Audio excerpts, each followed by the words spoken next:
Hello everyone and welcome to the Council meeting of the 16th of February 2021. I'd like to start by acknowledging that we meet on the lands of the Whadjuk people of the Noongar Nation and pay our respects to elders past, present and emerging. In relation to apologies, we do have Councillor Castle as an apology this evening, and we will later deal with a retrospective request for leave of absence. All other council members are here. Lovely to see you all. So we'll go straight to public question time and receiving of public statements. Welcome members of the public gallery. If you have not been to a council meeting before, we do just ask that when you come to the microphone, you state your name, the suburb in which you reside and the item that you are speaking on tonight. There's no set order, it's just whoever happens to come up first, and we do allow 3 minutes and the CEO does time. So I open public question time to you. Yes, you can ask questions as well.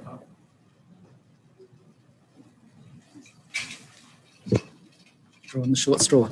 Dudley Meyer, Highgate. I've just got a series of questions in one statement.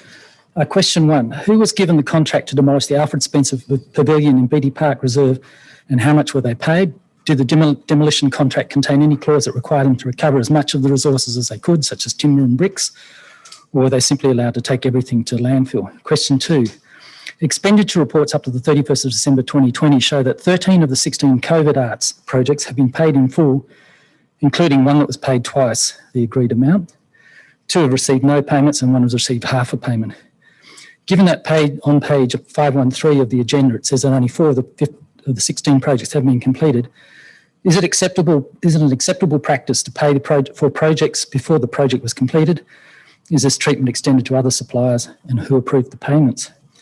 Number 3, can you confirm that the work Big Blue Head was allocated an amount of $655, yet the payment made to the artist on the 22nd of October 2020 was the $755? Why the difference? Question 4, can you confirm that the Looking for Eye Contact project was allocated $5,000, but the artist received 2 payments of $5,000 on the 26th of November 2020? Why the double payment? Can you confirm that in the 2019-20 street Christmas parties, that in 2019-20 street Christmas parties were funded under the Community Supports Grants category, and that 2 grants were made for $283 and $132?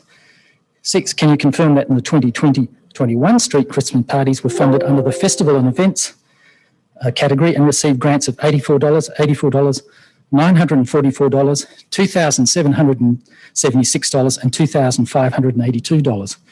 Why the change of grant category? Number 7, what exactly were the grants of $2,776 and $2,582 for? And were they assessed by the Arts Advisory Group as required by the policy? Who approved the grants? Number 8, can you confirm that the process followed for the naming of the Leedy Laneway is not consistent with the city's policies, guidelines and procedures?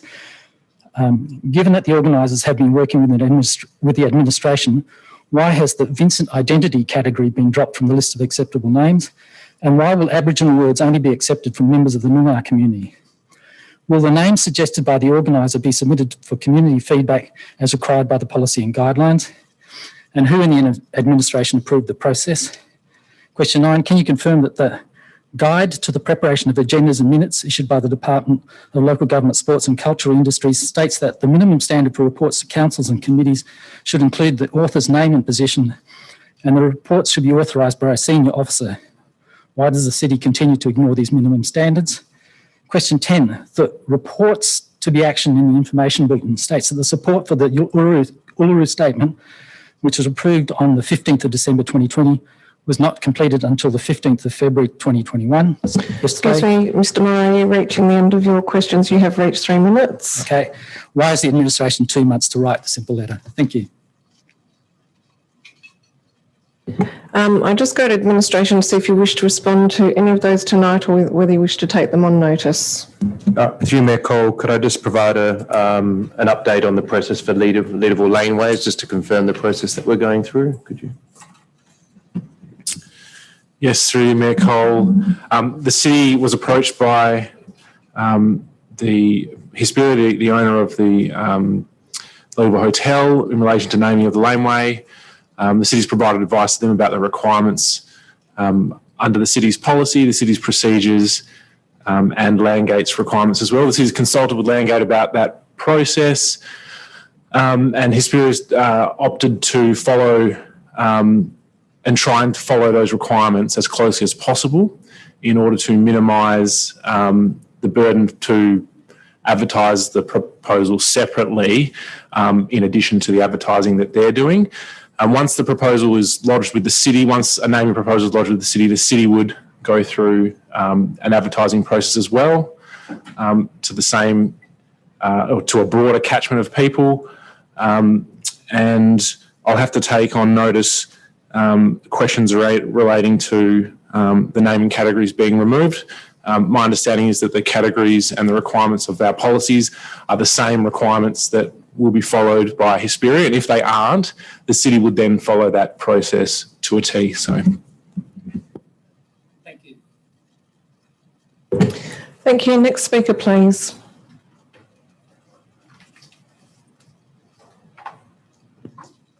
Sorry, councillors, mayor.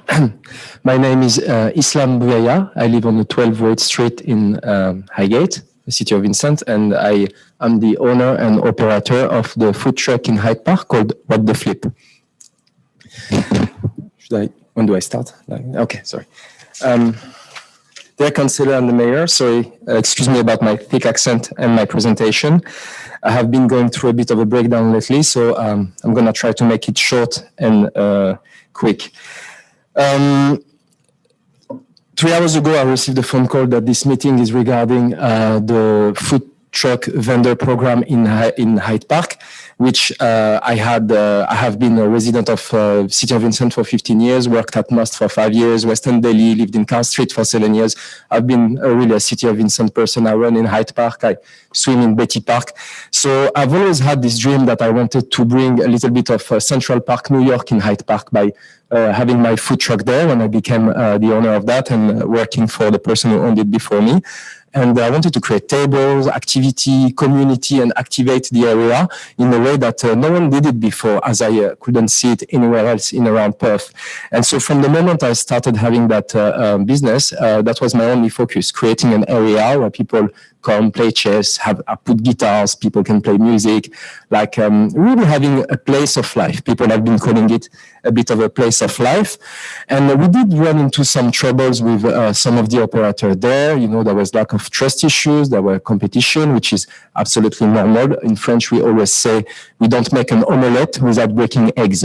So, you know, in every little situation you will have to encounter, you will have to meet some sacrifice, pros and cons in order to make things better. And this thing is called resistance. Just like when you work out and you have a muscle pain, you're making your muscle stronger, but you meet resistance. So that's, sorry, I'm a bit trembling because this is a bit of a life purpose. It's quite an important job for me and also our other traders with who I run into problems with, but we worked out our things, we talk, you know, we continuously trying to build a relationship even though we had huge trust issues. So I'm here representing that program, which I believe a program that has 80% support from the closed community should be a program that's encouraged. Any of the issues stated in the problem can be addressed and worked with. Noise pollution can be helped by having electricity. There is already electricity in the park. Pollution in the air can be addressed too. Access to the other cars or us coming in and out can be addressed by having different hours. I mean, there are millions of ways we can address to keep that place activated and bubbling with good operators like we have been proving to do, some for over 7 years now, me for the past 2 years. We have been addressing every problems we had together and we continuously actually trying to work it out. I mean, as soon as I came in, we say hi, we are, you know, trying to make things better. So the opening and closing of businesses around also should be regulated by the rules of the market. I don't believe institutions should implement too much into that, even though I am quite a social person, but I do believe that, that's the market decision. People should decide. Izzy, I'm sorry to interrupt you. You have reached 3 minutes, so if you could just make some concluding statements, please. I will finish you can hand on to sure. your other... I will finish now, and I will say thank you very much for all your time, and I just want you to all to know that we are trying hard to activate the area in a better way, and we are succeeding into this, and I hope you guys will hear that call. Thank you very much. Thank you, Izzy. Appreciate you coming in at short notice. Thank you. Are there any other speakers this evening? Hi, councillors and mayor. My name is Pat Bennick. I live in Ellenbrook. I'm the local ice cream lady that is in Hyde Park. Sorry, I'm not used to doing this type of talking. We have been there for over 5 years now and have never had an issue with anyone.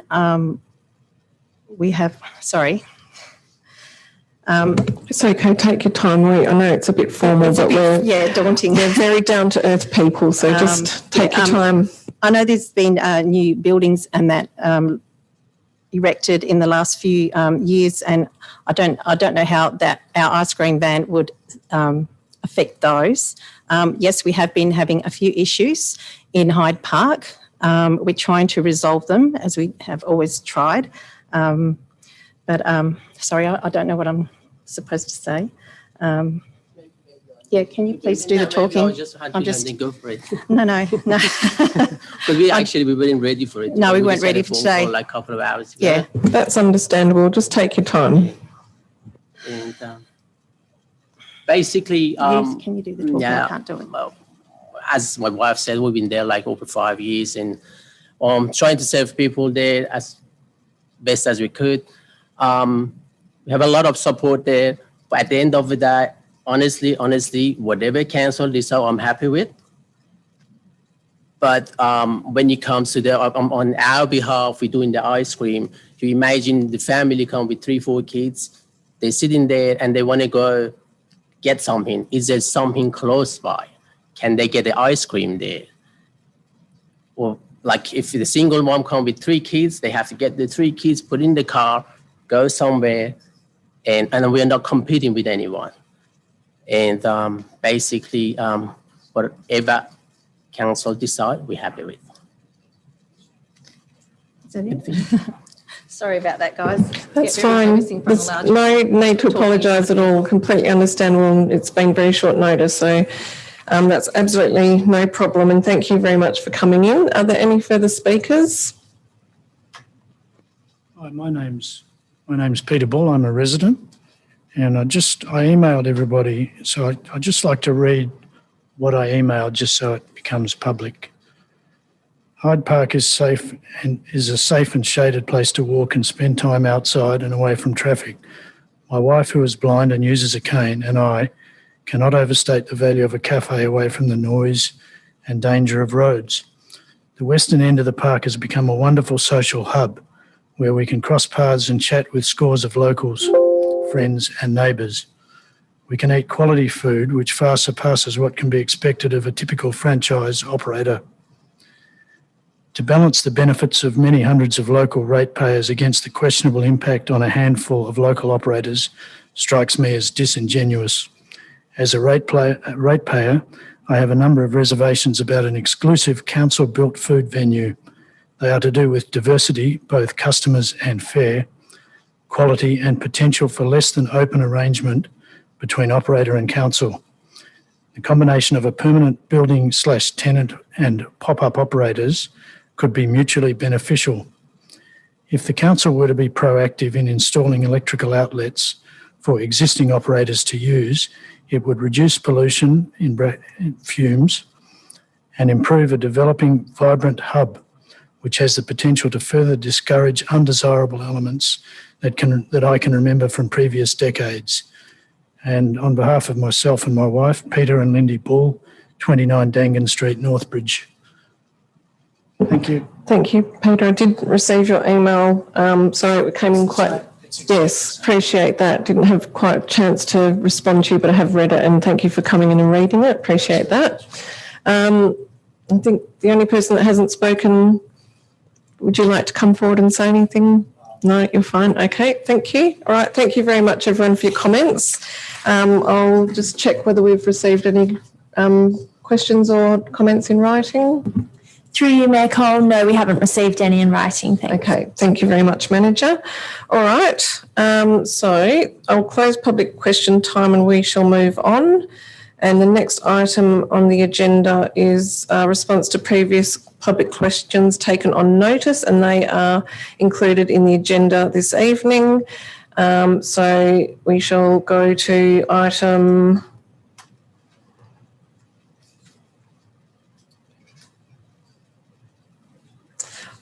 4, applications for leave of absence. There are 2. Councillor Castle has requested a leave of absence from 9 to the 16th of February. This is retrospective.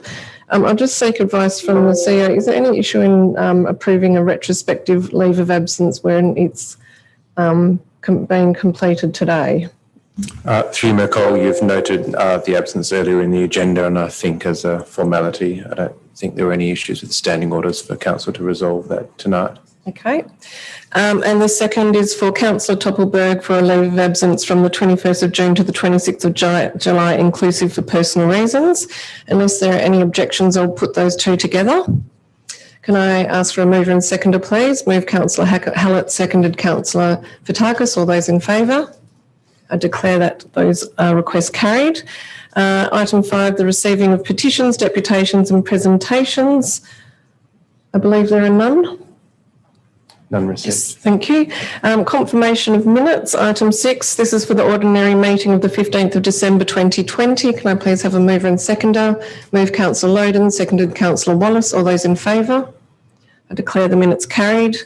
Announcements by the presiding member without discussion. I haven't really prepared anything, but I did want to give a huge shout out to the community and our local businesses for making it through a wobbly couple of weeks there.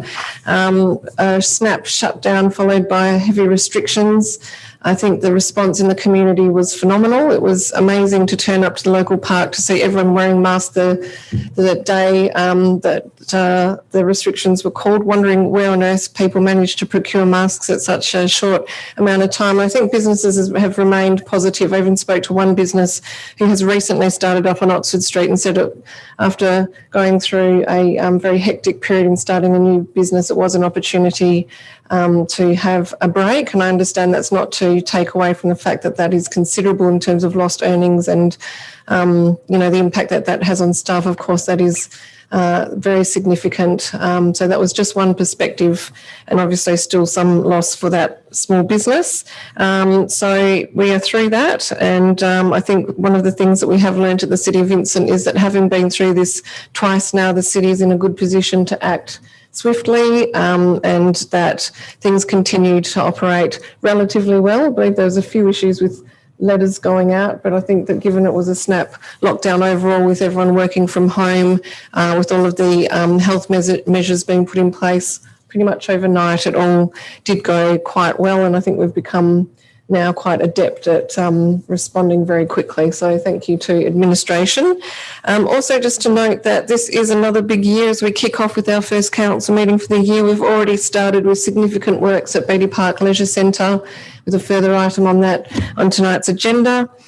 We do have some significant strategies that we are aiming to finalise this year. Accessible city strategy, including the 40 kilometre per hour speed zone proposal for the whole of the City of Vincent is just nearing completion of advertising. We plan to conclude with the community engagement framework supported by a new marketing plan. And on a smaller scale, our arts development plan will be renewed. And in terms of reconciliation, we're moving into the Innovate space, which is a really fantastic achievement to aim for at the City of Vincent. We've got some major infrastructure projects and improvements to public open space that we are moving forward with, including the Britannia West Master Plan, Robertson Park Master Plan, Haynes Street Reserve Plan, and of course we'll be continuing to implement some of those other strategies that we have adopted last year in terms of youth, and our sustainable environment strategy is always something that we place high on the agenda. And to note also the significant changes that we'll be dealing with this year in waste, including the move to FOGO 3-bin system for residents and the impact that has on commercial, and the need to bring that to an end, which is of course a difficult but necessary decision that the council is moving ahead with. So that's just a snapshot, but just an idea of how we will be continuing to maintain a very busy workload here at the City of Vincent as the year progresses. Okay, I'll move on to declarations of interest. CEO? Through you, Mayor Cole, there are 3 declarations of interest as written into the agenda items and declared in advance of the briefing meeting last week. The first from Councillor Loden, impartiality interest in relation to item 12.3. The second being from yourself, Mayor Cole, an impartiality interest in relation to item 9.1. And the third from Councillor Toppelberg, a proximity interest in relation to item 10.1.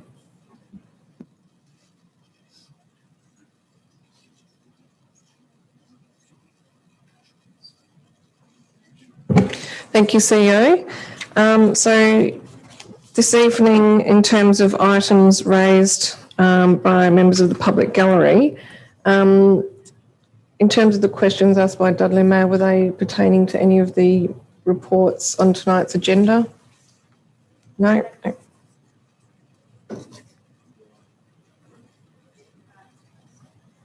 Was that specific to the rural funding? No. Okay. Sorry, Mayor Cole, I believe that he was asking about the items that were listed for authorisation for expenditure. I don't know if that related to the December and November statements. He's just gone, but my recollection was that there was in relation to payments that were listed in those 2 items. So they were on the November or December reports as opposed to historic? That is my understanding. Okay. There was 2 payments of $5,000 listed in the November report.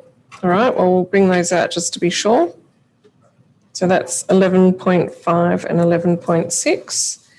And we have members of the public here to address the notice of motion, which is 13.1.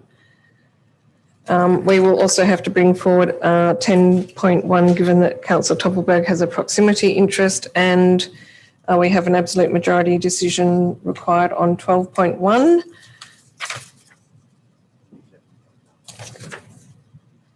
And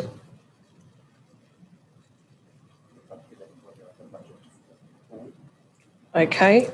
11.9, absolute majority decision required. So in addition to those items, Councillor Hallett, would you like to bring forward any further for debate? Councillor Wallace, Councillor Fotakis, Councillor Loden. At 12.2. Thank you. Councillor Toppelberg. Thank you, Mayor. 10.2, please. Councillor Smith. Sorry, and no, just 10.2. Sorry, thank you. Councillor Gondashewski. Sorry, did you say 9.5? If No, not, that hasn't been brought forward 9.5. yet. And sorry, this amendment looks as though it relates to 10.1, but I think in the agenda it's 10.3, the e-permit implementation update. Yes, that should be 10.3. Yeah, so both 10.1 and 10.3. I think we called out 10.1 before. Thank you.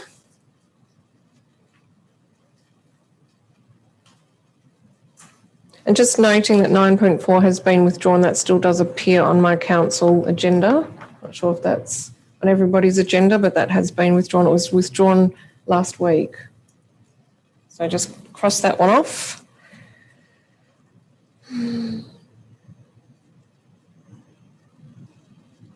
Okay. I think, oh no, that's fine. It's an absolute majority decision. Okay, that's fine. I'll just ask the CEO to read out the items that will be moved on block, but if you could just let us confer on that.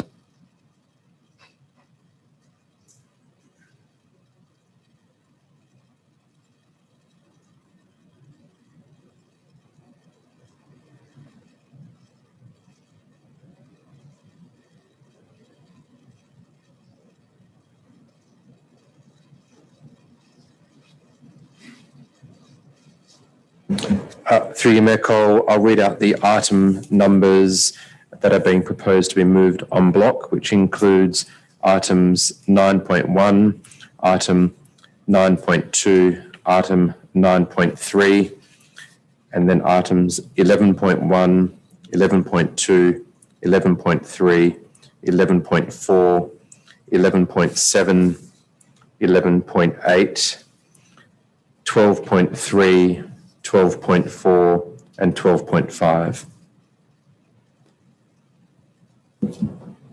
So, Mayor Cole, I believe that Mr. Myers' statements related to the authorisation of financial expenditure from the November period, and that was So I've pulled out 11.2. So I've pulled out 11.5 and 11.6. Oh, sorry. Yeah. Thank you. Sorry. Okay, thank you. Can I please call for a mover and seconder for the en bloc items? Move Councillor Loden, seconded Councillor Hallett. All those in favour? I declare the en bloc items carried. So for members of the public gallery, that means we haven't dealt with the notice of motion yet, which you were here for. But Lydia, we have just passed your item en bloc. That means it's been approved. Congratulations. We speak a funny language here. Okay, I haven't done this before, but because we've got members of the public gallery here, I'm just wondering if there's anything in this meeting procedures, local law that prohibits us from dealing with the notice of motion before items of business. Is it at my discretion? Through you, Mayor Cole, it's a formal decision and it'd be at your discretion how you'd like to schedule the items. We've never done it before. I just thought I'd check. I haven't actually looked at that previously. Do you have any objection as the mover of the notice of motion? It's fine. Okay. All right. Well, given that you're here and you've come for this notice of motion, that is item 13.1, which is a motion of which previous notice has been given. Councillor Joshua Toppelberg, amendment to policy number 3.8.12, mobile food vendors. Can I ask for a mover and seconder for this notice of motion? Moved, Councillor Toppelberg. Seconded, Councillor Wallace. Thank you, Mayor Cole. Couple of things. First of all, please understand also it's no less nerve-wracking sitting here than it is up at the podium. I guess there's a few things. One thing I do want to ask a question. I received an email at 10:45 a.m. on Thursday from the CEO informing me that the existing vendors would be informed, and I understand from the public gallery that they've only had a few hours notice. Can I please understand why it is that they were only informed on Tuesday and not on Thursday, as I was told?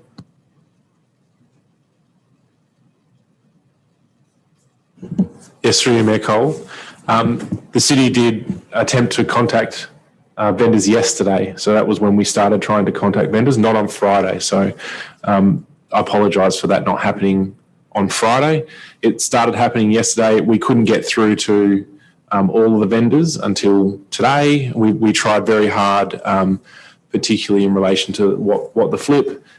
We made a number of phone calls and eventually we got through today. So we did all we could, but we only started that on Monday. So I apologise for that not happening Friday. Sure. Thank you. I appreciate that. And please also understand that my understanding was that they were informed last Thursday or Friday. So the reason that this comes to this meeting is, there's a few things. First of all, pretty much everything that was promised at the time that what was once called the itinerant vendors policy that we were told wouldn't be the case is exactly what is the case, and that is that we're dealing with concerns that I personally have and that members of the community have raised with me on a number of occasions that relate to the park, but they're being translated as concerns that relate to people's livelihoods and businesses that have been established and set up, and the stress that causes when the CEO, I think the words he used in the conversation with me yesterday were these are discretionary licences that are provided on an annual basis. Clearly, that's not the experience of the people who are operating businesses there, and that fact is not lost on me at all. But the reason this comes to tonight's meeting is that June 30 is as far away from February as it can be. Whether this should have come a while ago, or that under the current policy, it's a 12-month matter, and so I thought it would be fairest to give as much notice as possible in the event the council was of a mind to go down this path, and that 4 months can be considered a lengthy period of time, not enough time, depending on how people view it. So for me, this is not about what the flip or about the ice cream business. For me, this is, and I understand it's being recorded, which probably, Emma, you might have to deal with at the moment. Emma, I'm being recorded as far as I can see in the gallery.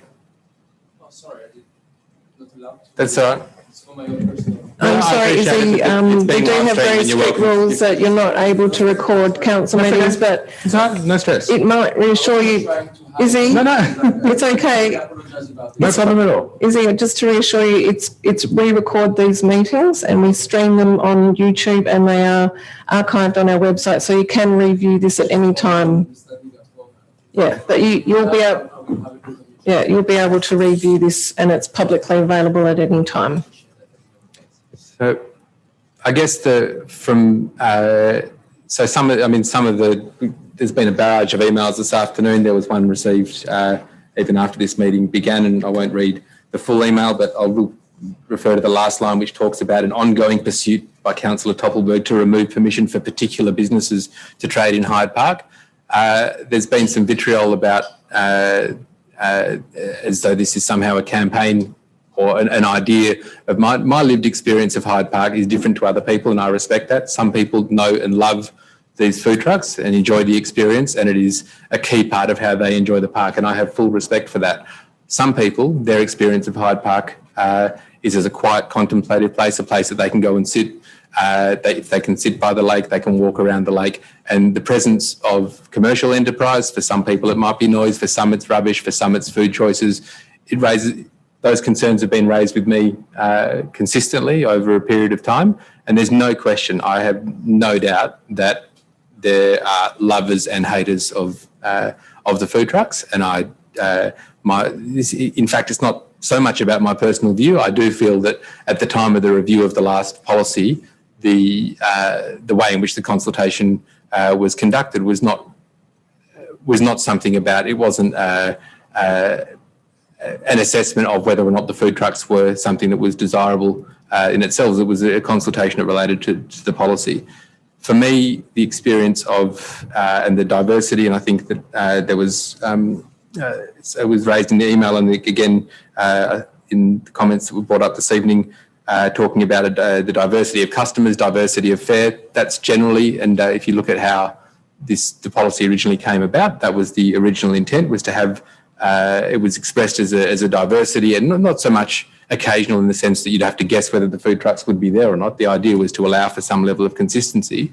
But ultimately what we've seen, rightly or wrongly, is that businesses have established themselves within the park. If you look at the administration's comments as to why they don't support what's being proposed, it says that there's consultation that's going to happen in April 21. In April the report to council by April 2021. So realistically,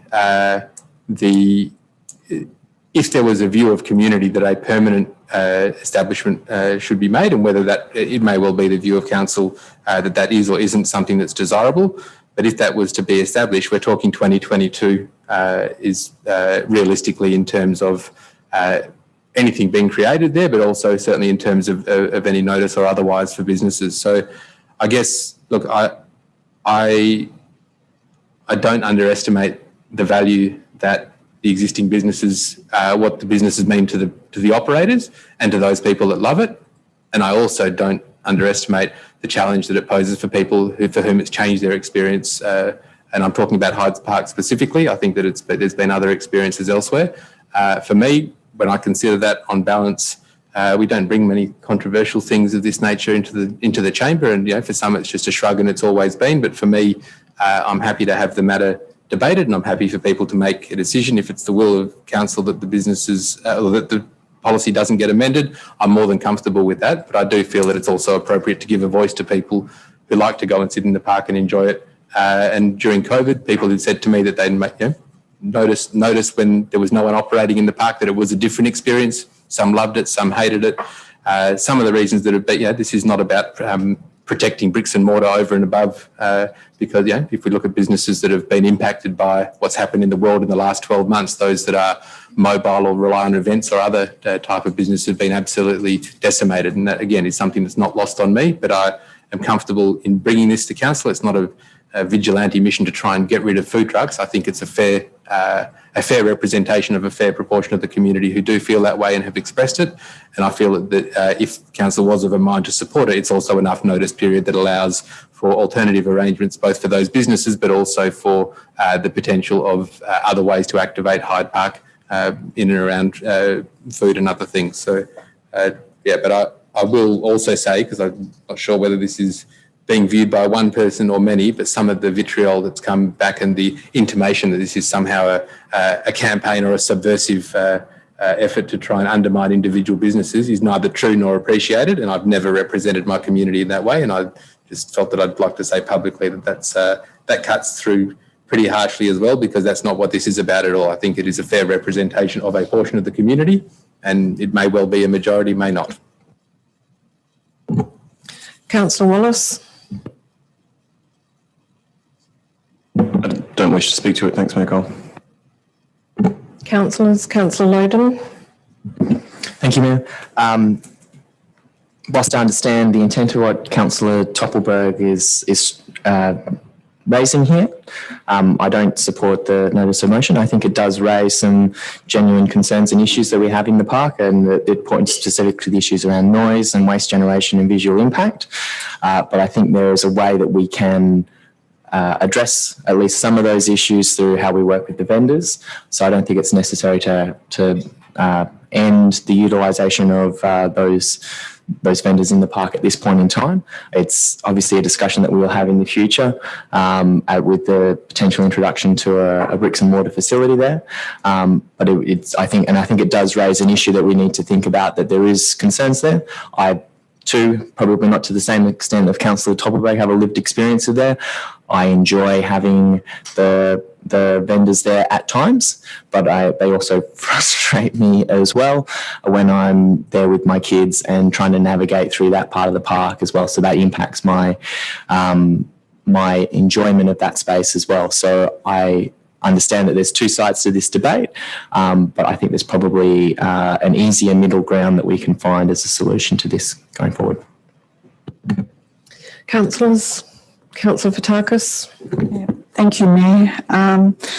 For me, I felt that we've just come out of a process of reviewing the policy only just last year, and we're about to undertake some additional consultation. I did ask the question of staff this afternoon, can the issue of mobile vendors be included in the community consultation about the kiosks, which will occur this year? And the response was yes, it was planned for this to be part of the consultation. So I think, and like Councillor Loden, I do appreciate the issues that really lead to the motion that's before us. But for me, it represents a substantial change to the policy that I'm not comfortable to pursue without the opportunity to have a full consultation with the community. And I believe that the consultation that we're about to undertake might actually allow us to tease out some of those issues. On the issues of waste and noise, that's been some of my concerns as well. And I felt that the amendments that we made to the policy last year did go in some way to address that. I did also ask the question, have there been any breaches of the current policy with the Hyde Park vendors? And the confirmation came back from staff that there's no breaches of the current policy have been observed. So I think that's significant. I think we talk a lot about really working together and collaborating with members of our community to work through to solutions. And I think it's not always positive, but I think think when we work together, we can actually come to, like Councillor Loden referred to, some middle ground. So I won't be supporting this recommendation, but I will be supporting additional consultation that I believe our community needs on this issue. Councillor Hallett. Just a question in terms of, can you, the relevant director, remind me of what the admin's position is around provision of power within Hyde Park and reasons for not providing that and avoiding generator noise? Yes, through Mayor Cole, recalling the discussion from a number of years ago, there were some barriers to putting that power supply in. There was significant cost associated with it, but it's certainly something that will be investigated as part of the kiosk project.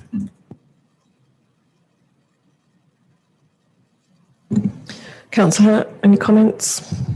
I mean, I have a bit of a mixed view on this because I do understand those concerns, and I'm one for wanting more public space that's not being activated. I think in terms of the, I guess, consultation that's coming up, I think I'd be keen to hear a broader kind of community discussion in detail in the context of a kiosk as well, and whether that's going to be supported. And then that also would give additional, a year if it was decided to remove them from Hyde Park. Councillors? Councillor Gondashewski?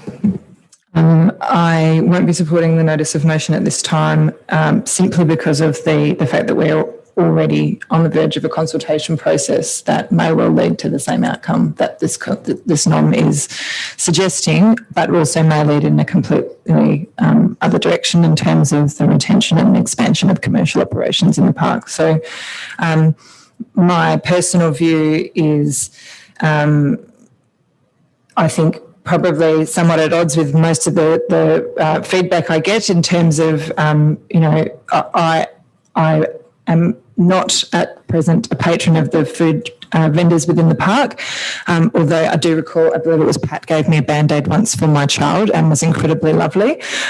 So I can see why there is strong community attachment to the vendors. I think this is a question not whether we have commercial operation in the park at this stage. I think that went by the by a long time ago. We've had, as Councillor Toppelberg said, permanent commercial operation there for some years now.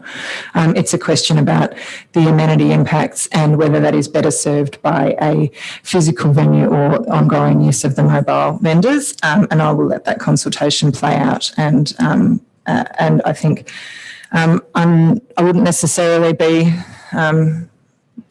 wedded to a 12-month transition should that should mobile vendors be not a fixture in the future, but I think that we would need to consider transition period because this is people's livelihoods. And so I appreciate this motion coming forward in February, but I think we're on the verge of a process and I'm happy to let that play out.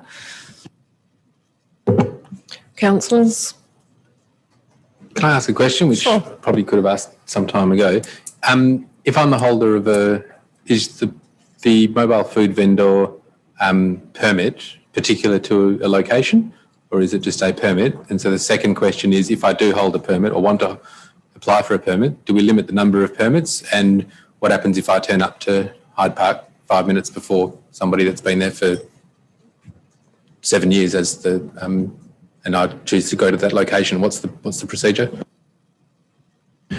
Yes, through Mayor Cole, it's not limited to a location, and we work together with all of the permit holders in relation to timing and location and those things. So, there isn't we don't issue a permit for a particular period of time. The permit's open to any of the locations during those times, and we just work constructively with each of the operators to make sure that everyone's comfortable with where they're located and there's not double up, etc.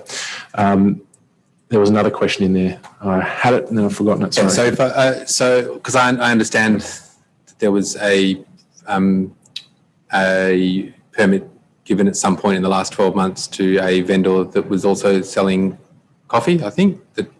went to Hyde Park, and that was a short-lived experience. I'd be interested to know how that experience ended and whether that was managed by the city, managed by the vendors, how it is that if we had known coffee vendors in the park that we were then providing permits for other coffee vendors, and what stops there being 10 turning up on any given day. How do we know on any given day that people aren't going to turn up to the park? Yes, through Mayor Cole. So in relation to numbers, we haven't really had, at the end of the day, we haven't really had an issue with numbers. So we have had a few years there, we had quite an influx of applications, but when we went through the process of setting out what the requirements were, it was whittled down, and then a provider will go into the park for a couple of days, find that they're not getting the turnover they're looking for, and then they move on. So we've just naturally, it seems to have worked through that process, and as a result, we haven't had to put in place a procedure or amend the policy to address the us having too many food vendors there.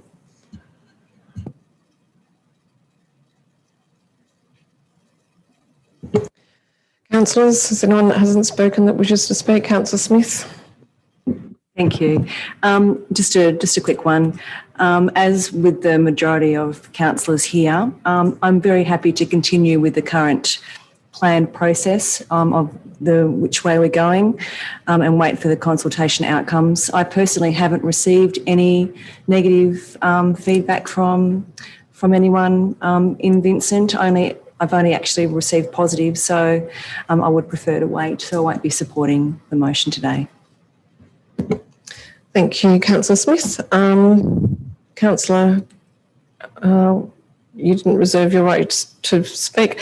Okay, I'll speak to it. So on the 20th of October, the council approved consultation to start early 2021. I don't know if there's a date at this stage to discuss with the community whether we revisit a permanent Hyde Park kiosk. But part of the question was kiosk or no kiosk, kiosk with the mobile food vendors present or kiosk without mobile food vans present. So that is a very specific consultation about food service in Hyde Park. But prior to that, we also did approve amendments to policy number 3.8.12, and that was, Director, when into 2020 was that? It was not so long ago. Do you recall? No. Sorry, oh, you were on parental leave, so you definitely don't recall. But I'm pretty sure it was around the same time, late in 2020 or in the latter half of 2020. So procedurally, we've just had a consultation on the policy which deals with all mobile food vendors in Vincent, and that was advertised, and we sought comment from the community. It wasn't specific to Hyde Park, but it did look at the areas of Hyde Park, and it looked at some of the bugbears that people who do complain about mobile food vendors put forward, and they go to issues like noise management, waste management, single-use plastics, and we also looked at discretion for the CEO in relation to trading locations, so that if one area became a bit of an issue, we would be able to deal with it more quickly. So whilst I don't have that report open in front of me, I think that there was genuine surprise that we do hear that there's negative feedback, but really overwhelmingly 84% of respondents agreed that mobile food vendors positively contribute to the energy and activation of the city's parks and reserves, and that was coming through consultation. So that was only late last year. We have a consultation coming up again specific to Hyde Park. I don't think that it would be a good move in the context of having done consultation and made policy changes in a advertised and open and transparent manner, and then having said we're going to revisit this specifically for Hyde Park, with the trigger being the potential kiosk in early 2021, to make a decision to change our policy tonight. In the time that people have become aware, I've received about 6 emails, and I'm just being messaged on my phone from other residents about this change, and there is a lot of interest in this issue. It's not something that should simply be dealt with tonight. It is something that we are already planning to continue to address, and I do feel that some of the issues around the food, the mobile food vendors, when I have seen for myself where there has been probably too much furniture, too much signage, too many tables starting to intrude, that we do have the mechanisms under our current policy for that to be dealt with, and they were strengthened when we reviewed that policy late last year. So I don't support the notice of motion. I feel that it's in some ways caused a bit of a flurry, to be honest. Sorry, Councillor Toppelberg, but to be emailed, at this stage, just before a council meeting, I think people need to know from Vincent Council that we'll proceed in a way in which they're informed, they can engage with us and they can provide their feedback. And I don't think that is allowed for by this notice of motion. So whether we personally support mobile food vendors or not, it's sort of a moot point. It's really more about what our community thinks and what the advantages and disadvantages are, and we will have good opportunity to discuss that fully and transparently with our community when we discuss the issue of the kiosk. Councillor Toppelberg, do you wish to close debate? Only to say that, cognizant of many of the points that you brought up, I felt strongly that February was more appropriate than March in the event that it was to be supported. I think that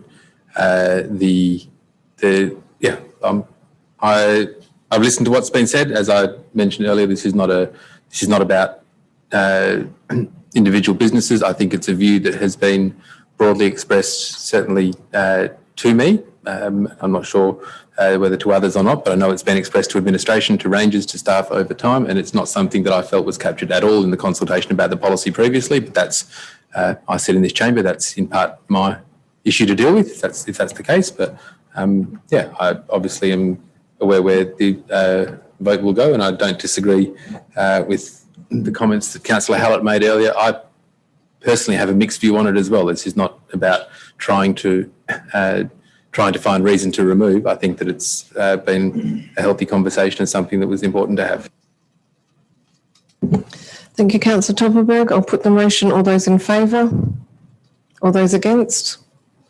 I declare it lost. Okay, that takes us back to items raised by members of the public. We had 11.5, authorisation of expenditure for the period 1st of November 2020 to 30th of November 2020. Are there any questions or comments on this item? Yeah, okay, Councillor Smith, you're okay? Connected? Don't we have to move it? Yes, we do. Are you offering? Yeah, sure. Thanks. Does anyone like to second? Councillor Hallett. So no comments or questions. Okay, I'll put the motion. All those in favour? I declare it carried. I'm not sure whether there were questions in relation to 11.6, so I've brought it forward anyway. So that's 11.6, authorisation of expenditure for the period 1st of December to 31st of December 2020. Can I have a mover and seconder, please? Move Councillor Loden, seconded Councillor Hallett. Are there any comments or questions? Councillor Hallett. Just to confirm, Mr Myers' questions will be answered in writing. Through Mayor Cole, yes. Mover, did you wish to speak to it? Seconder? No? Any other council members? Okay, we'll put it. All those in favour? Declare the item carried. Do you need me to help out with what just happened there? Because it can be a bit perplexing. But basically the motion was lost, and that means that there's no change to the current status quo, but you're very welcome to stay.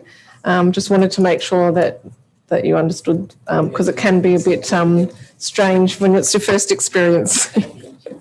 Thank you for coming. Okay, so we'll go to the items that have not yet been dealt with and deal with them sequentially. So the next item is 9.5, amendment to number 6 to local planning scheme number 2, and amendment number 1 to local planning policy number 7.4.5, temporary accommodation. Moved by Councillor Gondashewski, seconded Councillor Loden. Thank you. I've just got a couple of issues here that I want to work through and some potential amendments, but it's a bit complicated. I'm not sure I've got my head around what I'm actually want the end product to see. So as per protocol, I will very early foreshadow a deferral should I not be able to get to the bottom of where I need to get to. I just have a question, just in relation to the proposed amendment to LPS2.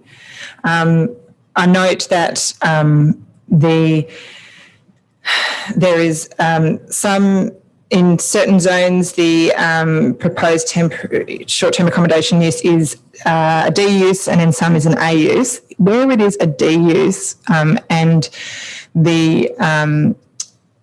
there is no compulsion to advertise, is the intention that there would be advertising should criteria, certain criteria not be met, or is the idea that there would be no advertising in relation to development applications that were D in terms of the permitted uses?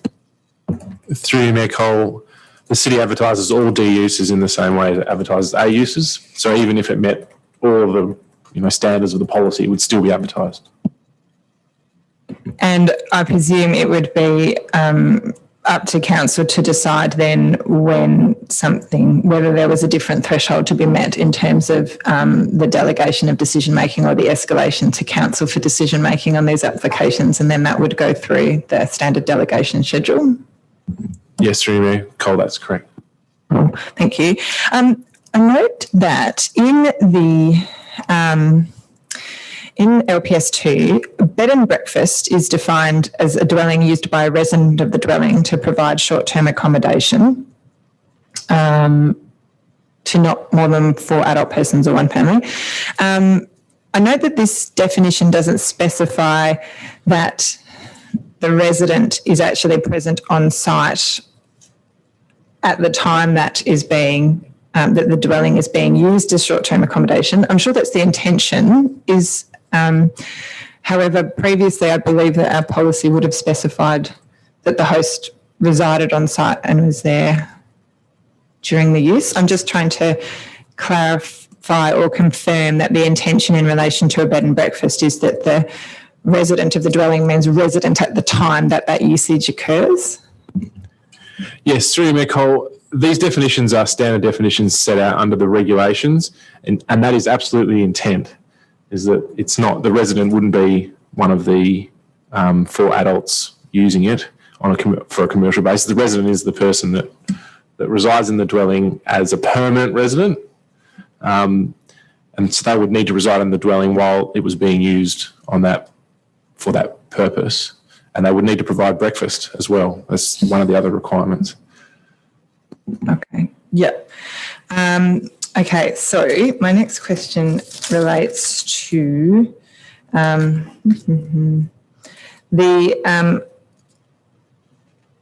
note that the current proposed policy has removed the requirement that the accommodation needs to propose sufficient distance from outdoor living areas of adjoining properties to minimise the noise generated by guests, and a 2-night stay minimum from the version that was sent out for advertising.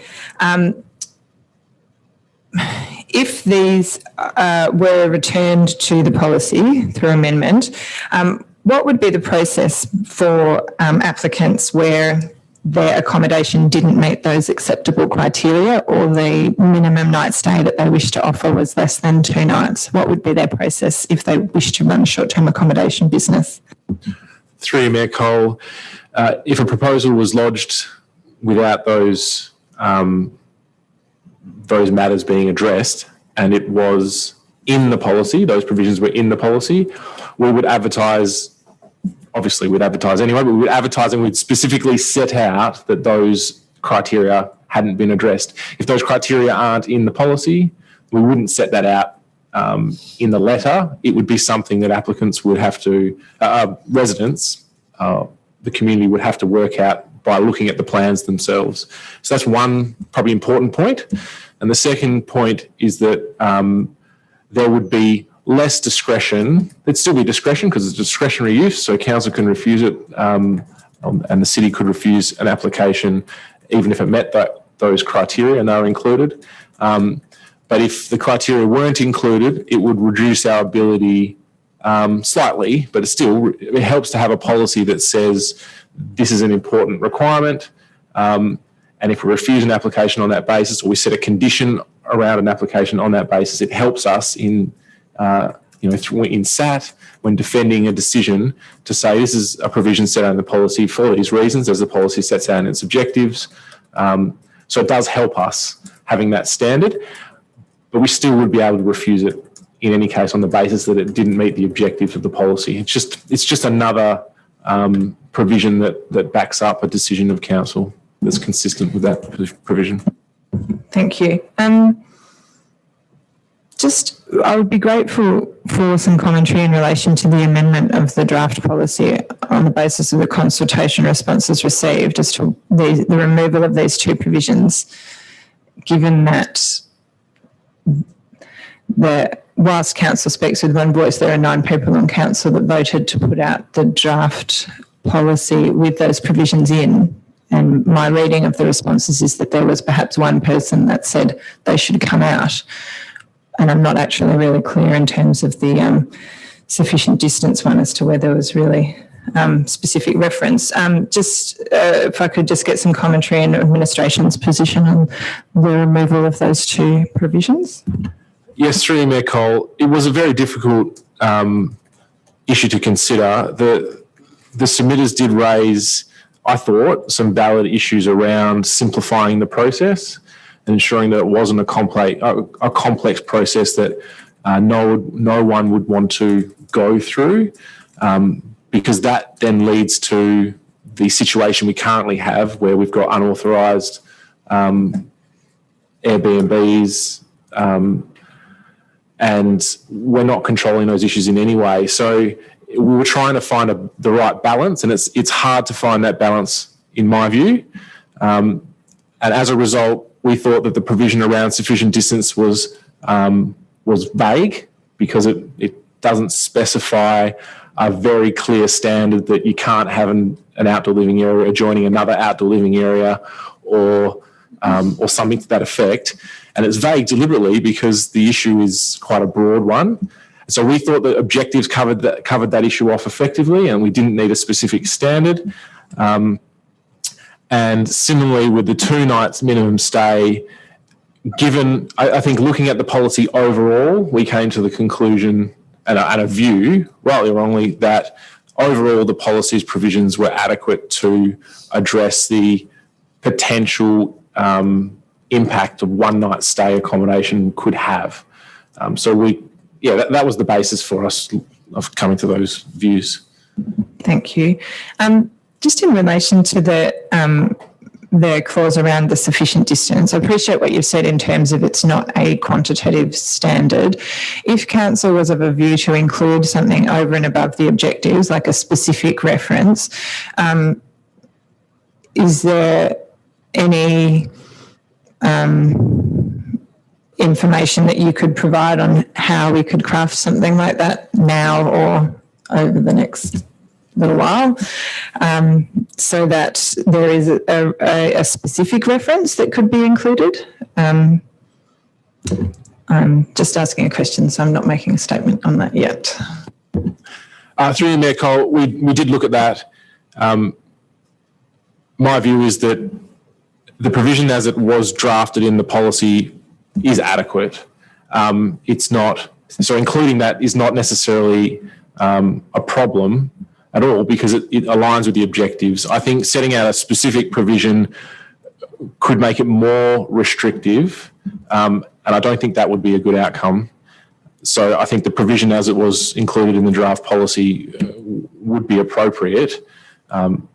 As I mentioned before, we just came to the view that simplifying it further and relying on the objectives alone would also be adequate. So, thank you. And also I note that, and we've had some discussion on this today, but just for the public record, that the table around exemption from development approval seemed to be somewhat out of alignment with my recollection of previous discussions on this matter, where the holiday house and holiday accommodation requirement that being exempt, as in an unhosted short stay accommodation, would only be exempt if there was, I guess, a commercial gain to be made. There would only be exemption where that commercial arrangement was for no more than one occasion every 12 months for a maximum of 3 months. And in the text here, it's got i.e. for a single house swap or house sit arrangement. But I think the intention was actually more that it was in the case that residents perhaps wanted to go on a long holiday and actually be able to advertise their property on a short stay accommodation provider for the duration of that. You know, what we were looking forward to is a big long European holiday at some point. And then some people may wish to be able to not do a house swap or house sit arrangement, but actually advertise their property for a short-term accommodation. But that there would still be a requirement in that instance for a management plan and code of conduct to be included. So just to get some clarification on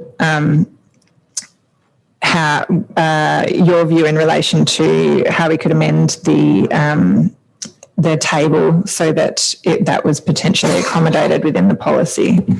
Councillor Gondashewski, have you got any pre-prepared amendments? I have some. Councillor Cogolini. The Executive Director has forwarded me an email in relation to the potential table that I can share or that can be shared. Perhaps we could put it on the screen. Yes, we can do that. Great. If Wendy can put that on the screen.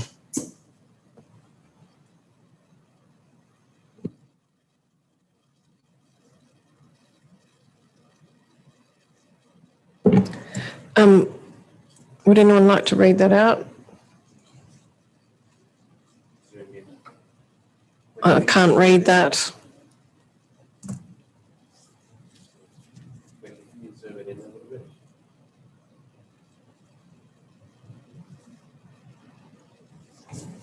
But for people at home, will they be able to see that on the screen?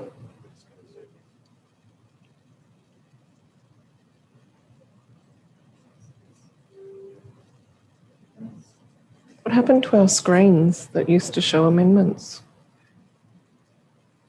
Where have they gone? Why?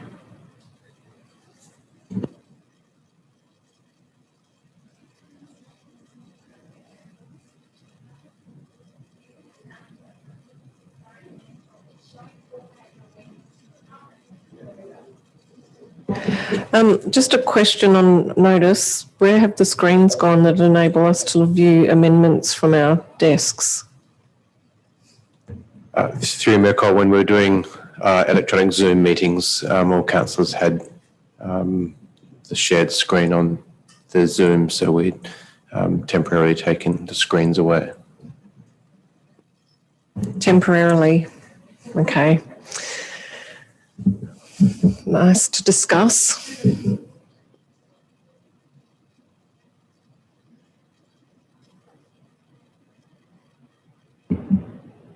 Through Mirko, if I may, just explain the table. Would that help? So basically what I've proposed, what I've drafted here is just returning the policy to the same provisions that were included in the draft that was advertised, but in hopefully a simpler format than was in that draft policy. There was a double up or triple up in the policy in relation to the unhosted accommodation, where there were 3 exemptions and there was a contradiction in those exemptions. So ultimately, I've tried to create something that's consistent with that but doesn't double up. Does this amendment deal with the minimum 2-night stay? So this is just reinstating the maximum of one occasion in any 12-month period for a maximum of 3 consecutive months for residential and mixed-use holiday house and holiday accommodation. Through you, Mayor Cole, the main addition relates to the requirement to inform the city when, which is this last section. Sorry, if you could scroll back up, Wendy, to, yep, there. So the requirement for written notification to the city and for a management plan to be drafted and provided to the city. So that's the main change. The requirement around the one occasion within any 12-month period is consistent with the policy that's proposed in the council report. Can I just ask a question in relation to the management plan? Would the city be able to provide a template that would make that a simple process? Yes, definitely. Okay. Councillor Toppelberg wanted to ask a question, if you're okay with that. Councillor Gondashewski. Sorry, just for clarity, the maximum of one occasion, and apologies if it's been answered already, but the maximum of one occasion is the letting of the home as a short-term accommodation, but it's not once. It can be not under what's proposed with no 2-night minimum. It can be 91-day stays over. Is that one occasion, which is renting it out for 3 months? It's one occasion, no longer than 3 months. So if it's 2 weeks, it's 2 weeks once in the 12-month period. If it's 3 months, it's 3 months once in the 12-month period. I read that as if I want to offer my home for short-term accommodation once for 3 months in 12 months, I can.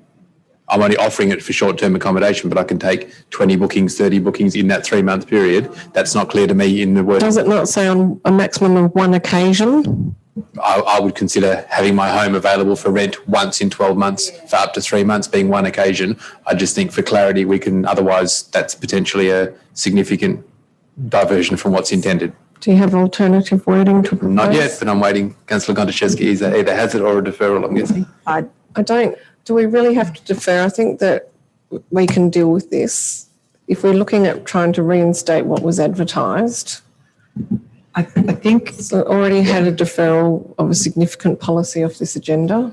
Can I just ask a question of the potential mover of the amendment, which has not yet been moved?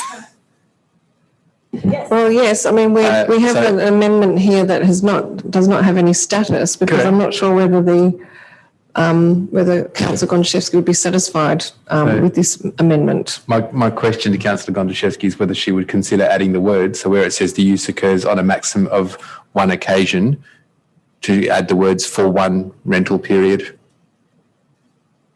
in any 12-month period. So that would just clarify that you could only rent it once on that one occasion within the 12 months. Whether you would consider those words if you're of a mind. You don't even have to answer it. It can be rhetorical, but it's a question. Well, we're amending an amendment that doesn't have any status. I'm done. I'm foreshadowing a deferral, I'm sorry. I appreciate that there is a number of amendments that we could make on this item, but I actually think this is really important to get right, because I'm really keen to strike the balance between not putting bureaucratic hurdles in, place of people who want to, on an occasion, utilise a pretty easy way to have a holiday and have it funded, or even people who want to have a more streamlined way of running, semi-permanent or ongoing short-term accommodations in the right places with the right controls. But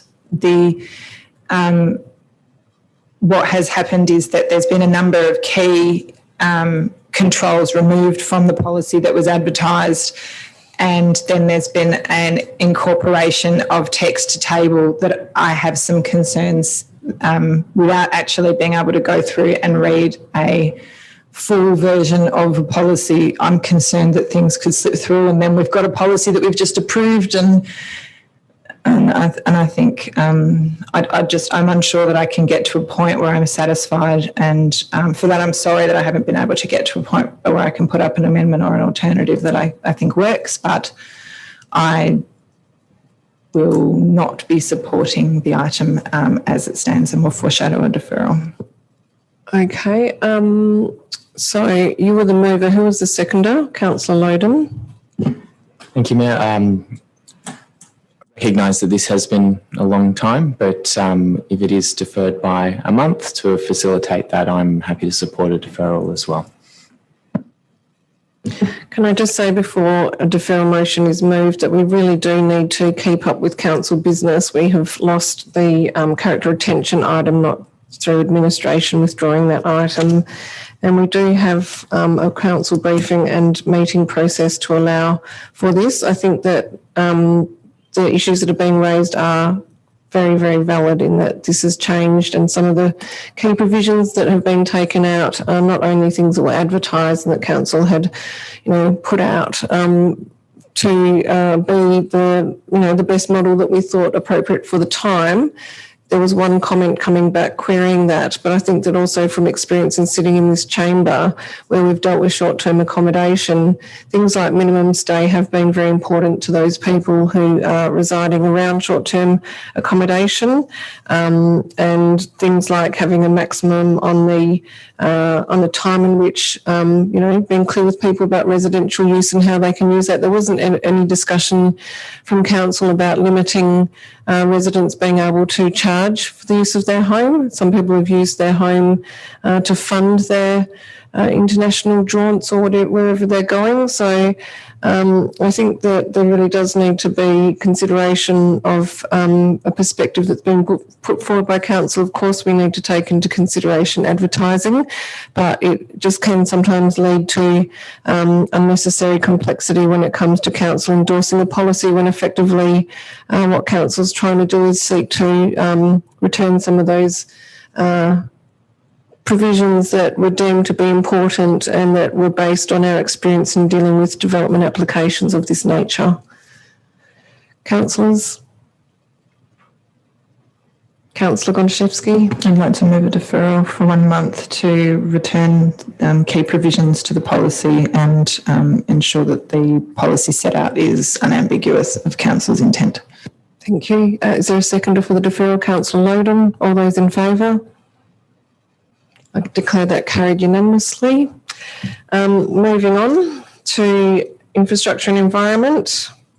We have item 10.1, proximity interest with Councillor Toppelberg. Proposed parking restriction, Broome and Wright Streets, Highgate. Can I have a mover and seconder for this item? Move Councillor Hallett, seconded Councillor Loden. Some questions first. To the Director, through you, Mayor. One of the respondents to the community consultation requested that the parking restrictions go beyond 5:30. Are you able to provide some information about why that wasn't included in the final recommendation? Yeah, through you, Nicole. The simple answer is because that would be inconsistent with the restrictions in the surrounding streets. That was the main reason.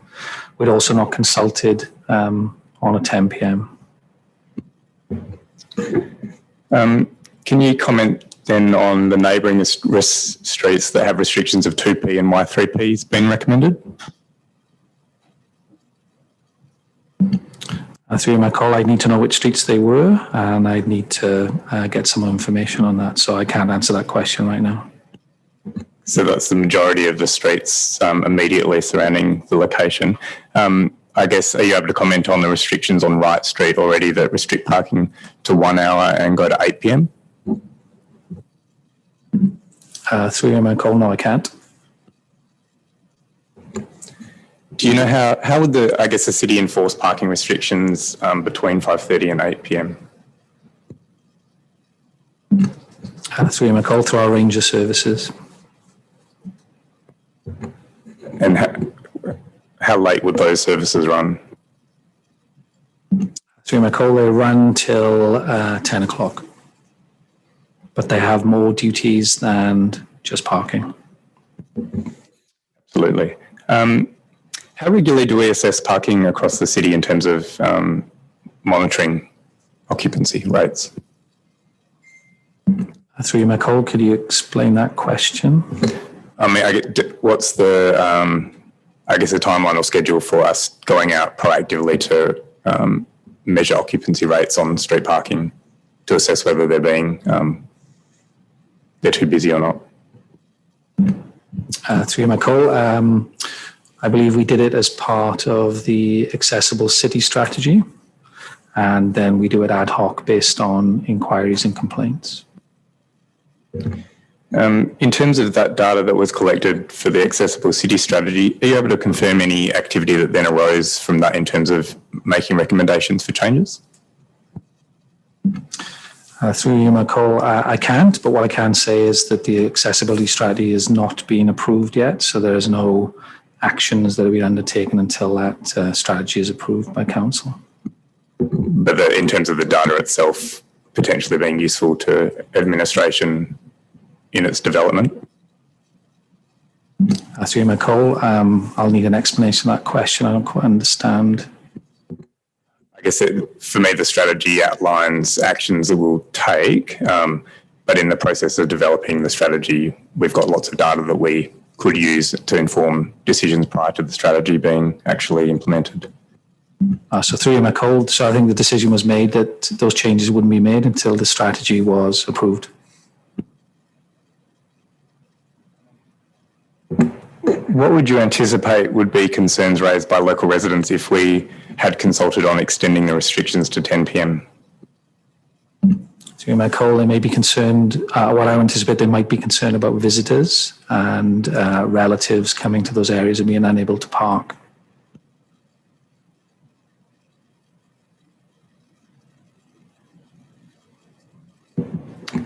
Thank you. I'll stop there, but foreshadow an amendment to have a conversation about a change to the time. Councillor Loden. Thank you, Mayor. I'm happy to support the officer recommendation, but I do note that concern that's been raised there. It's something that we do need to think seriously about. But you've obviously got residents in this context who are seeking to have parking, and a concern being raised around apartment buildings. But those people living in those apartment buildings are also residents as well, and do have a right to parking on the street too. So it is a complex issue, and I don't think it's an issue that we can resolve by amendment tonight potentially. Yeah, thank you.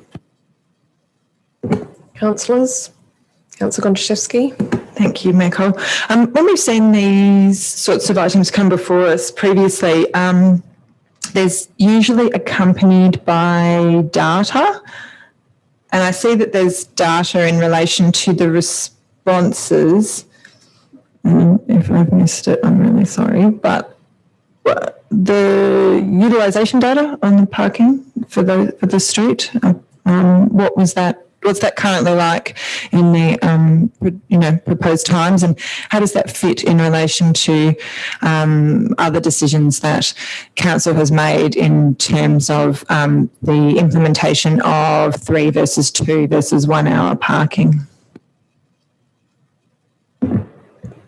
Through you, Michael, I don't have that data with me, so I'm unable to comment.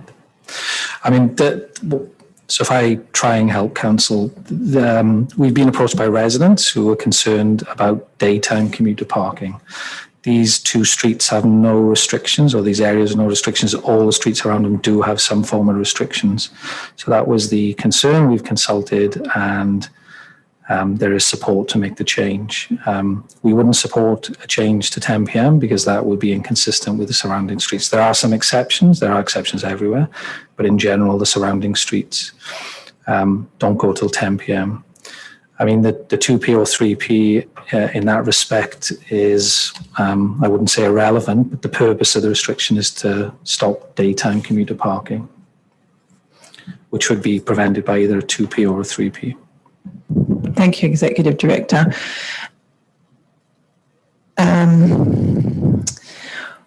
Whilst it has not been a formally adopted document, my recollection is that Council has previously considered these types of requests from residents in the context of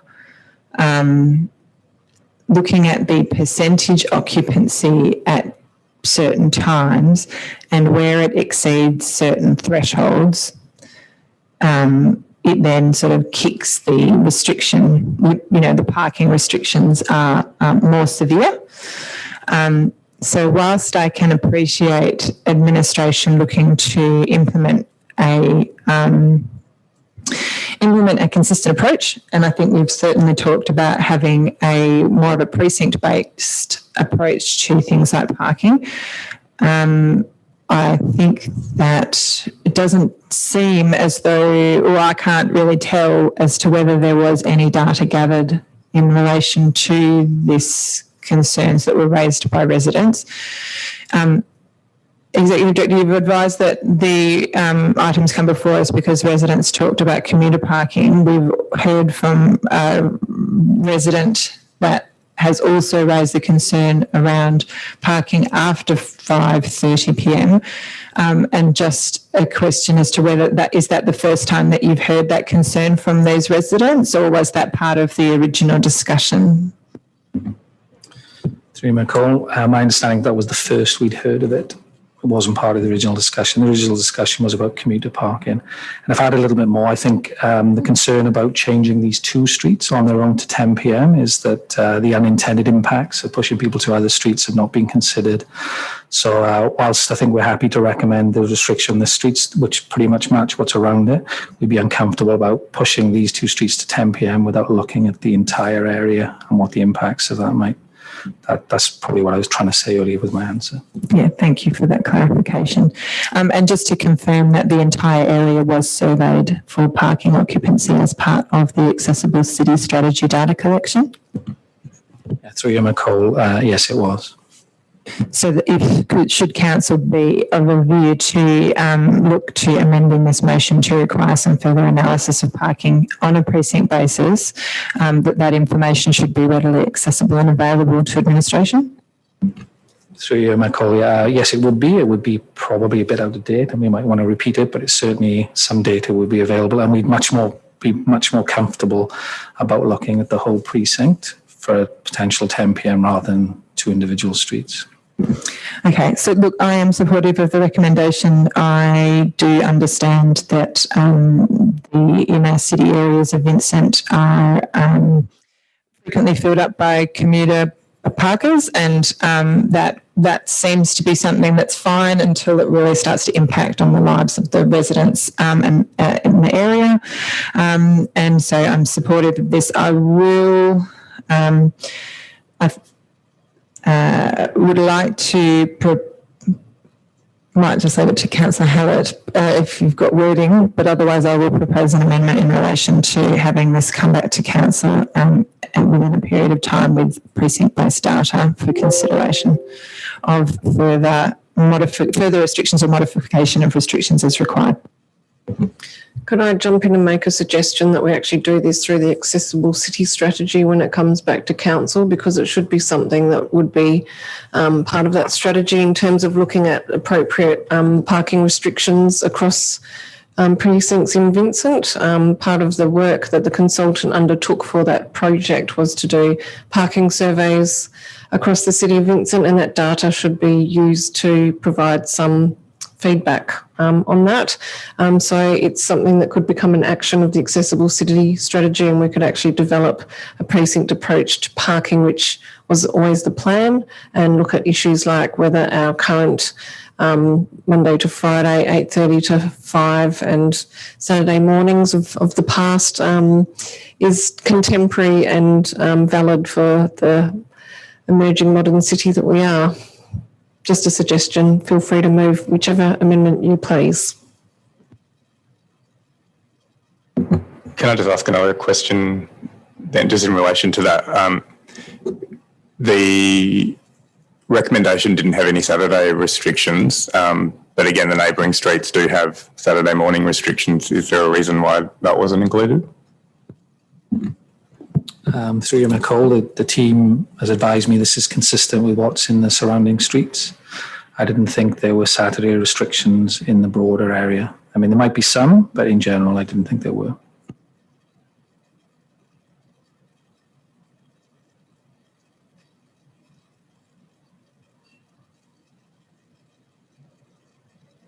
Okay, anyone else wish to speak to this or move an amendment? Otherwise, I'll put the vote. Can I just move an amendment and see if there's any support for an amendment to replace 5:30 p.m. with 10 p.m. in the motion as it stands. Is there a seconder for the amendment? Seconded by Councillor Wallace. I guess, okay, so speaking to that then, I think everyone received the email and the community consultation comment about this. I guess my concern in terms of admin's response around consistency is I don't see much consistency in the area. And for me, Councillor Gondashewski did raise the good point about the way that we would hopefully use a framework to establish parking restrictions is based on the data, and it's around thresholds of 80% occupancy, and then we escalate restrictions. So I guess not having that data is not as useful. But I guess for me, one of the problems with that approach is that it's retrospective, and so it requires the issues to be live and affecting community members and already experiencing an amenity impact, and then complaining to us before we'll actually do something, which then we've seen other examples of the timeline, I guess, that can happen post that. So I guess I am interested in responding potentially prospectively to an issue. I guess admin commented about the reasoning for the recommendation was based on commuter parking, and that was the only reason. In the consultation letter, it explicitly says both concerns have been raised about commuter parking and the increase in development in the area, which is one of the reasons that the more recent communication came to us about the potential for impacts. So I guess I'm just interested in seeing if we can perhaps test a later night restriction to see what impact that might have. And I'd be curious to see what other people think about that. Councillor, who seconded? Councillor Wallace. Yeah, happy to support this recommendation. I think it was well argued by Councillor Hallett. I don't really have anything else to add. Thank you. Councillors, any further comments? Councillor Gondashewski. I'm going to be a pain. I support the sentiment, but we don't have the data. It is 2 hours later than the the restrictions in the area. And it also then, it certainly is at this stage making, I certainly have an understanding of the impact of large-scale developments, both commercial and residential, can have on the access to street parking in an area. However, we have, I guess, fairly consistently talked about, public having the right to park in streets, etc. And I guess what we're talking about is people that live in an area or are frequenting that area. I think that the commuter issue is something that is quite different to that. I absolutely agree with that we need as an action out of the Accessible City Strategy to look at a precinct-based approach, and also to look at how we can ensure that where we're seeing large-scale development with minimal visitor parking provided, and I bang on about this so much, but it is a challenge, and where we're seeing that transition to less car bays per apartment, but perhaps people still owning 2 to 3 vehicles per apartment and having no capacity to modify their residence in order to take on those additional vehicles. So I think that is something we need to deal with, but in the absence of data to look at and to confirm that there is an issue at this time, and also being considerate of other residential streets in Vincent where we've not implemented restrictions outside this 5:30 timeframe, and not collected data, despite residents actually saying to us, the problem isn't until I actually get home. It's if I come home at lunchtime, I can get home, I can get a park near my house, but if I come home at 7 p.m, I can't get a park because everybody's coming home at that time, and that's the time we can't park near our houses. So I think that I would always prefer to make the decision with some numbers in front of me. I believe, yes, those numbers might be out of date, but they would have been really useful here. And so I won't support this amendment, but I will definitely be requesting that information through the Accessible Cities strategy process. Councillors? Can I just go back to the North Perth experience? It was more around hour restrictions rather than the length of time, but where we actually did that precinct-based approach, it's the only time we've done it, and the accessible city strategy and the data collected was intended to inform this approach across other precincts, where we actually went and looked at the town centre and we radiated outwards in terms of the restrictions. That was really more based around half an hour, 1 hour, 2 hours, 3 hours, 5 hours, as we moved away from the town centre, and the occupancy data showed that there was less impact on streets. I still think that was our best model.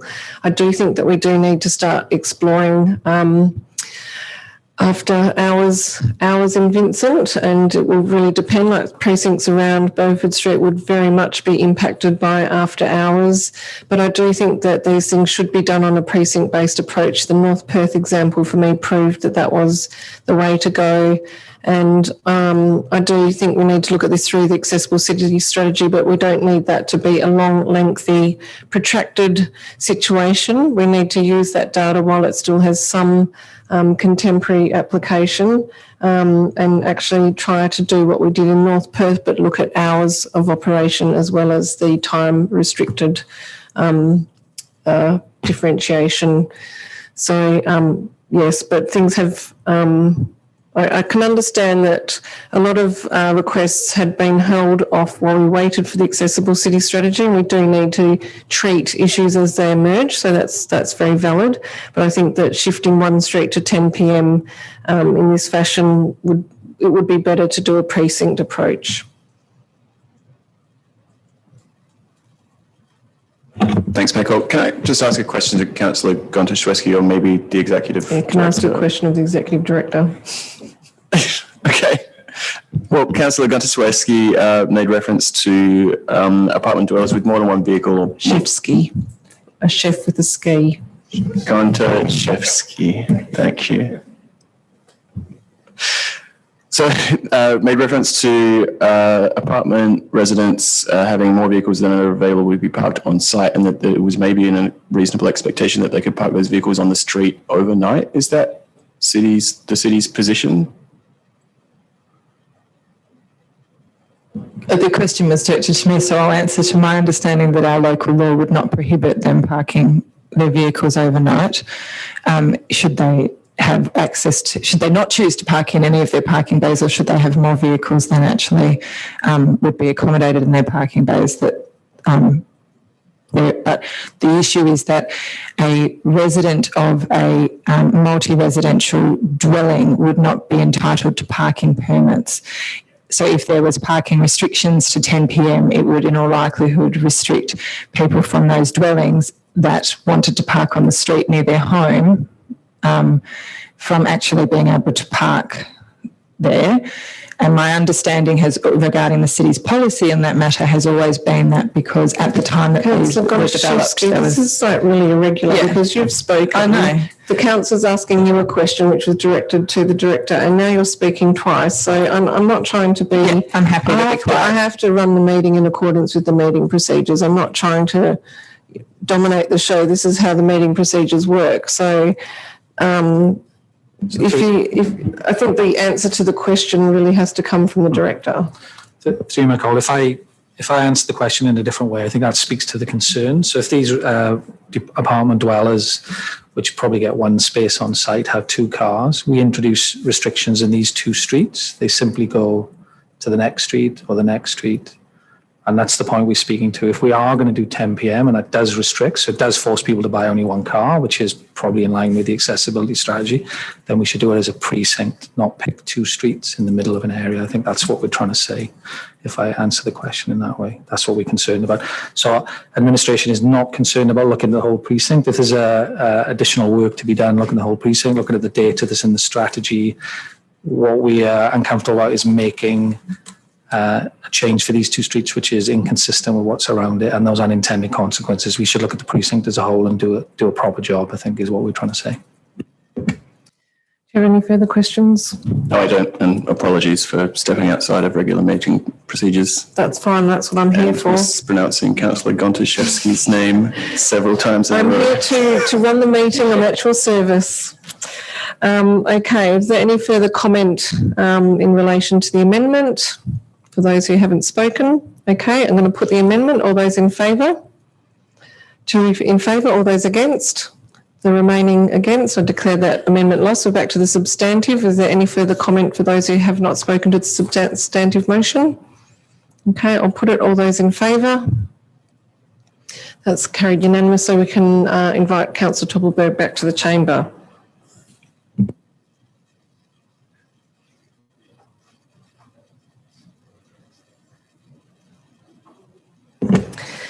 Welcome back, Councillor Toppelberg. We're at 10.2, Draft Waste Plan, Department of Water and Environment Regulation. Can I have a mover and seconder? Moved Councillor Toppelberg, seconded Councillor Loden. Thank you, Mayor Cole. So I just wanted to ask a question. I note that during some of the discussions about potential separate waste charges over time, and so I'm just looking for, so the question that was asked in terms of data, so we're on page 263 of the report, which I assume this was the city's response to DWER, and this goes back, as I understand it, to 2019 that it was originally put to us. But the question that was asked, are there any types of waste data that the local government does not currently collect or have access to that would be helpful or useful? And we said no, because we had data capture. My understanding is that the data capture that we had mostly related to residential, and in fact at that point we were going out.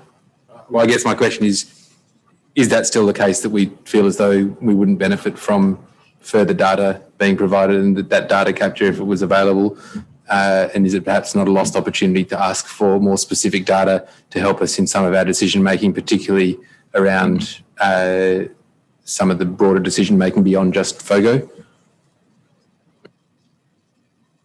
So it's about 2/3 of the way down in the 6.5, which is the data questionnaire, the table 19, and the question was about, are there any types of waste data that we want? And it's one of the only things we said no to. And Councillor Toppelberg, do you have a page number? Yeah, it's page 263, sorry. Thanks. Page 263, part 6.5 of the report, table 19, about accessing waste data, and the response that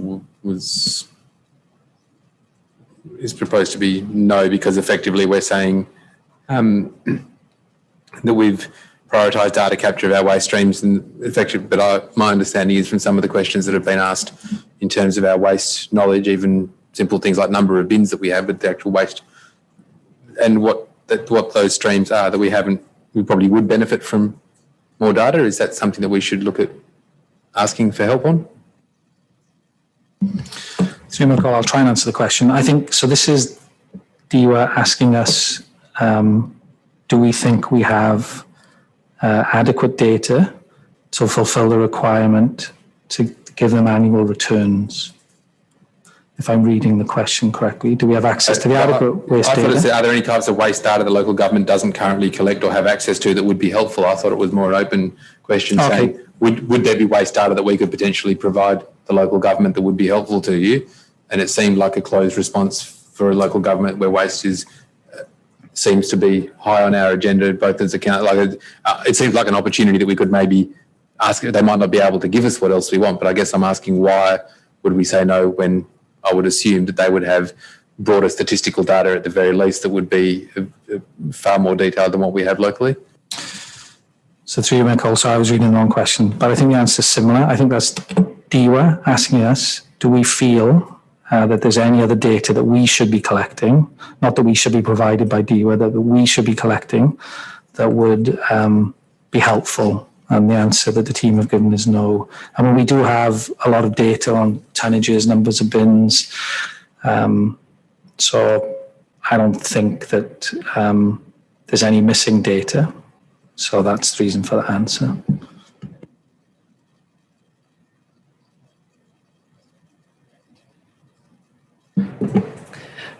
Any seconder?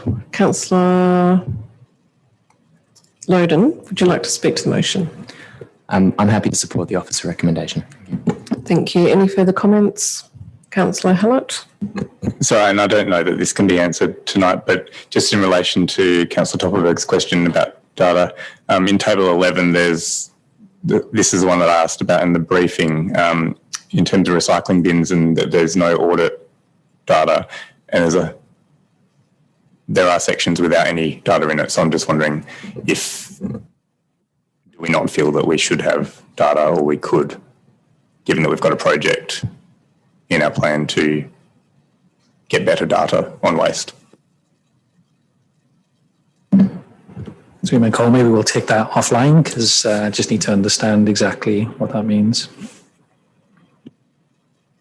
Sorry, Mayor Cole, can I ask a further question? Just excuse my... Okay, we can come back to that. Yes? Just, and excuse my naivety, but my assumption is the data that would be provided would be whole of state DEWA data. That's the only thing they would potentially be able to provide us with. It wouldn't be specific to anything. There's the ability to help us to find ways to capture our own data, but as far as being provided with data, it would only be on the broad waste stream, I would assume. Is that correct?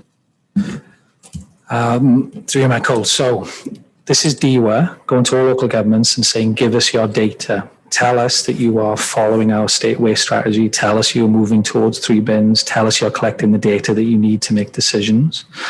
What DEWA then does is collate all that data from all local governments, and then there's a new requirement about commercial waste as well, which wasn't collected in industrial waste, which wasn't necessarily a requirement of private operators. So I think I'm not sure that, I mean, DEWA publish data and they'll share it with us, but I think the onus and the purpose of these documents are for us to tell DEWA what we are collecting and what we are doing with our waste, not for them to tell us or provide us with any data.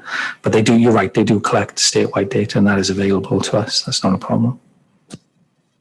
Sorry, just further clarification, just so I understand what is available or not. So things like, for example, where there's been concern about collection of disposable nappies, so nappies going into bins that would only be collected potentially fortnightly. Do we have the data locally to support either that decision making, or whether that needs to be an additional service provider, or is that something that, because I would assume that the Vincent experience would be broadly similar to the broad, certainly the metro area. Is that the sort of data that we either have already or that we could get to help inform those decisions and how we may support people who might want to require a more frequent service? Yeah, so through McCall, yeah, we do. I mean, we do bin audits through Mindarie Regional Council. So we share our audits with the other councils. That's how we knew when we embarked on the organics project, which resulted in the third FOGO bin. We knew that 50% of our bin was organic material because of those audits. So we do. We also do a lot of work with other councils. So the ones that have already trialed FOGO, we've got access to the data. We know what the problems were. We know all about nappies. So yeah, we've got access to that information. And there's quite a big sharing network across the region as well. So.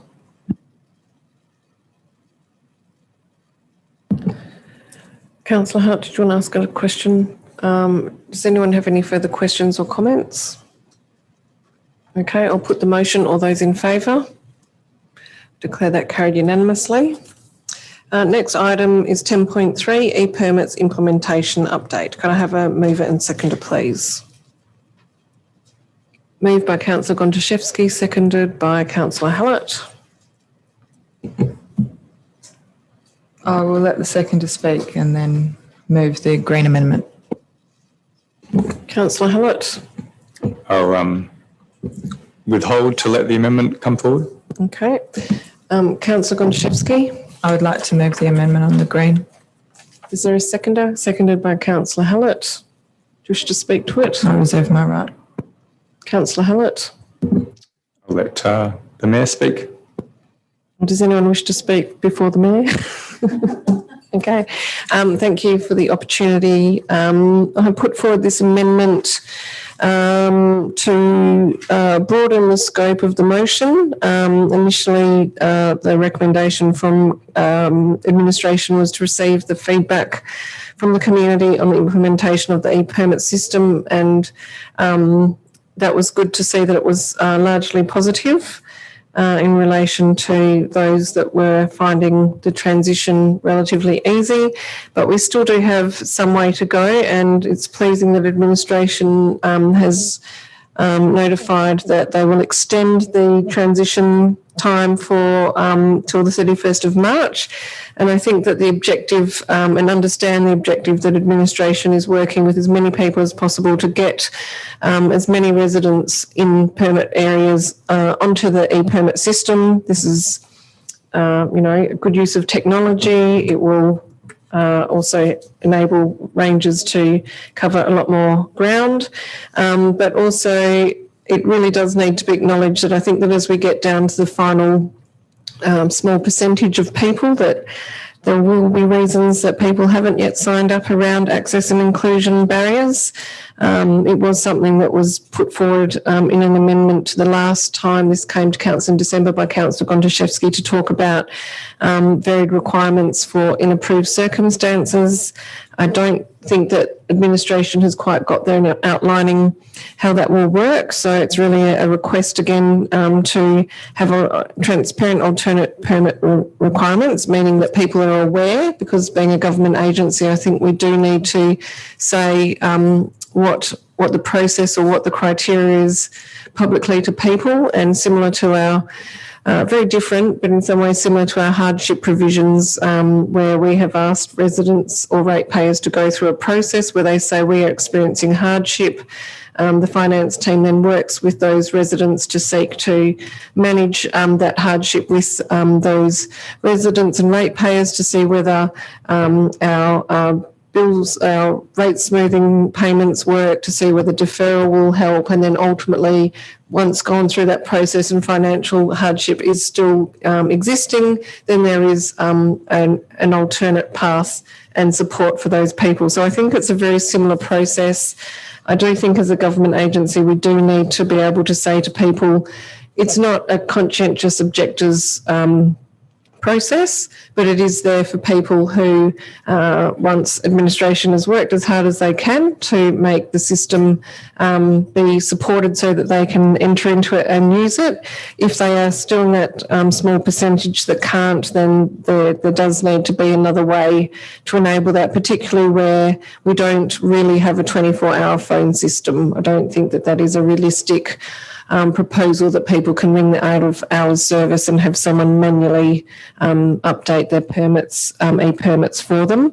It also goes to the issue of provision of e-permits for home-based support services like Silver Chain and Meals on Wheels. It's not to say that, they can park in Vincent 24/7, but maybe targeted to the rounds that they're doing in the city, just to acknowledge that they do need to come and go frequently, and that the ease of in and out will be, helped along by just knowing they can rely that they have a permit and they're not having to work with their individual people that they're supporting to ensure that they get on and off the system every time they do a new visit. And it is just requesting an update to the next council meeting, given that there is that extension trying to move people across. And I think that as that gets down to the final numbers, that's where the access and inclusion barriers will start to present themselves a little more. So that's the rationale. Thanks. Any further comments? Okay, I'll put the amendment. All those in favour? I declare that carried unanimously. We're back to the substantive. Is there any further comment? Okay, I'll put the substantive motion. All those in favour? That's carried substantively. Thank you. Did I say carried substantively? It's a new term. I'm starting a new term. Carried unanimously. Thank you. Okay, so that takes us to community and business services items, and we have remaining 11.9, which is the Beady Park Leisure Centre Indoor Pool Works project variation. Can I have a mover and seconder for this item, please? Moved Councillor Gondashewski, seconded Councillor Loden.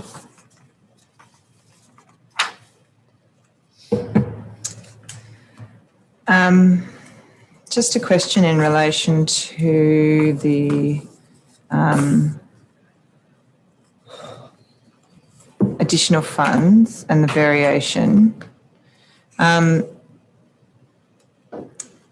My understanding is that the alternative proposal that has been developed and costed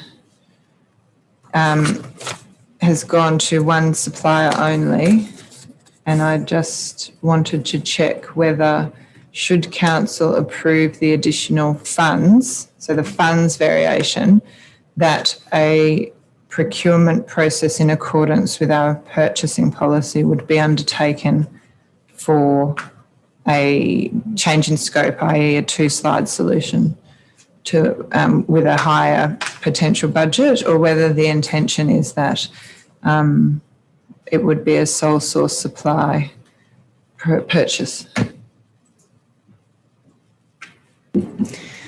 Through you, Mayor Cole, there are two providers of this particular service.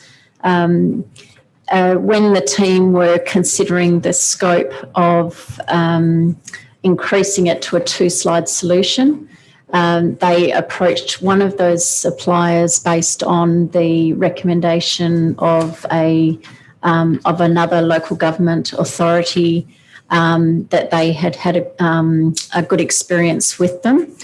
And I suppose so the process that they've gone through is actually to create a custom design to meet our specifications and to design it to fit that space. So it's a unique design solution. So the team are requesting approval for a sole supplier requirement. When I discussed with them the process in terms of procurement, they said that they could, if council preferred, go to the alternative supplier and ask them for a two-slide solution, but they would effectively be going through very similar process. And what they would do is effectively try to create a customised solution probably within a similar budget is what they would expect. So I think because of the complexity of the design, the team is suggesting that this would be a sole supplier decision. I absolutely understand where you're coming from, but I absolutely don't accept it. Yeah. Our purchasing policy requires that sole source suppliers are investigated and documented. Yeah. That was not included in this report, and indeed there was questions asked in relation to it, and we would the response we received was that what we've been given assumes a sole source supply. So I would assume that if there had been a significant investigation and that had been approved as per our policy, that we would have been able to be provided with that information, and we haven't been. From what you have indicated in your response, and I thank you for it, is that we have a specification of a two-slide solution in a particular space that would meet Australian standards, that would, have a positive impact on visual amenity, etc., and that would be specifications that could go out to two suppliers. Yep. And that whilst we may receive some quotes back that were similar in price, one may be able to demonstrate more compliance with our purchasing policy, the other provisions, than the one that we've got. But we've only asked for one. And I guess, so from my perspective, I think that council could certainly be of a view to approve an increase in expenditure and a change in scope. Yeah.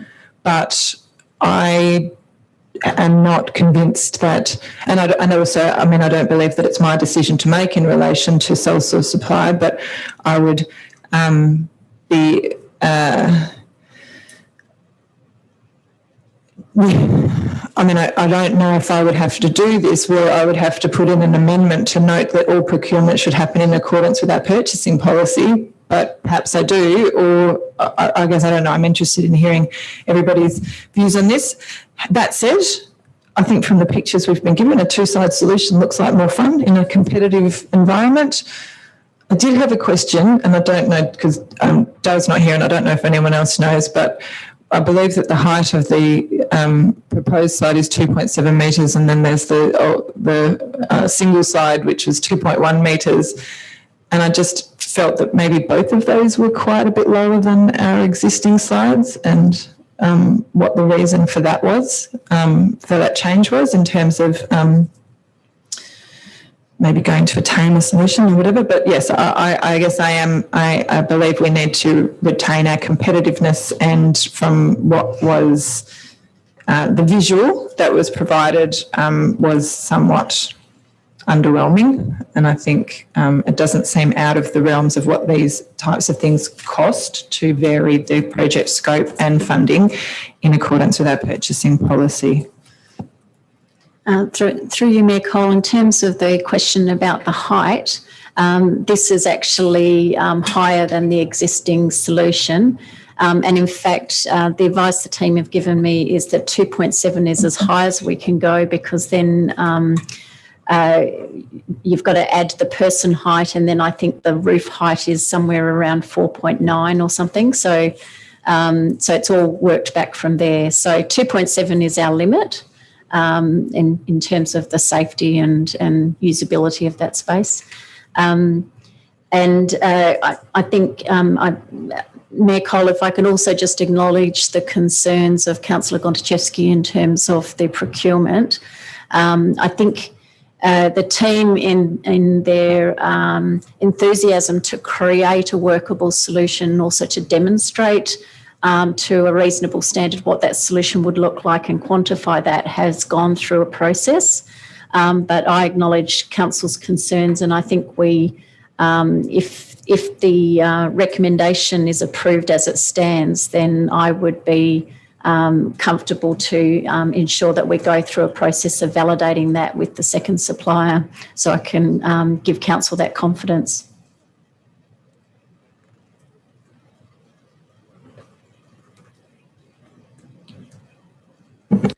Thank you. Did you have any further questions, Councillor Gondashewski? Councillor Loden? Thank you, Mayor.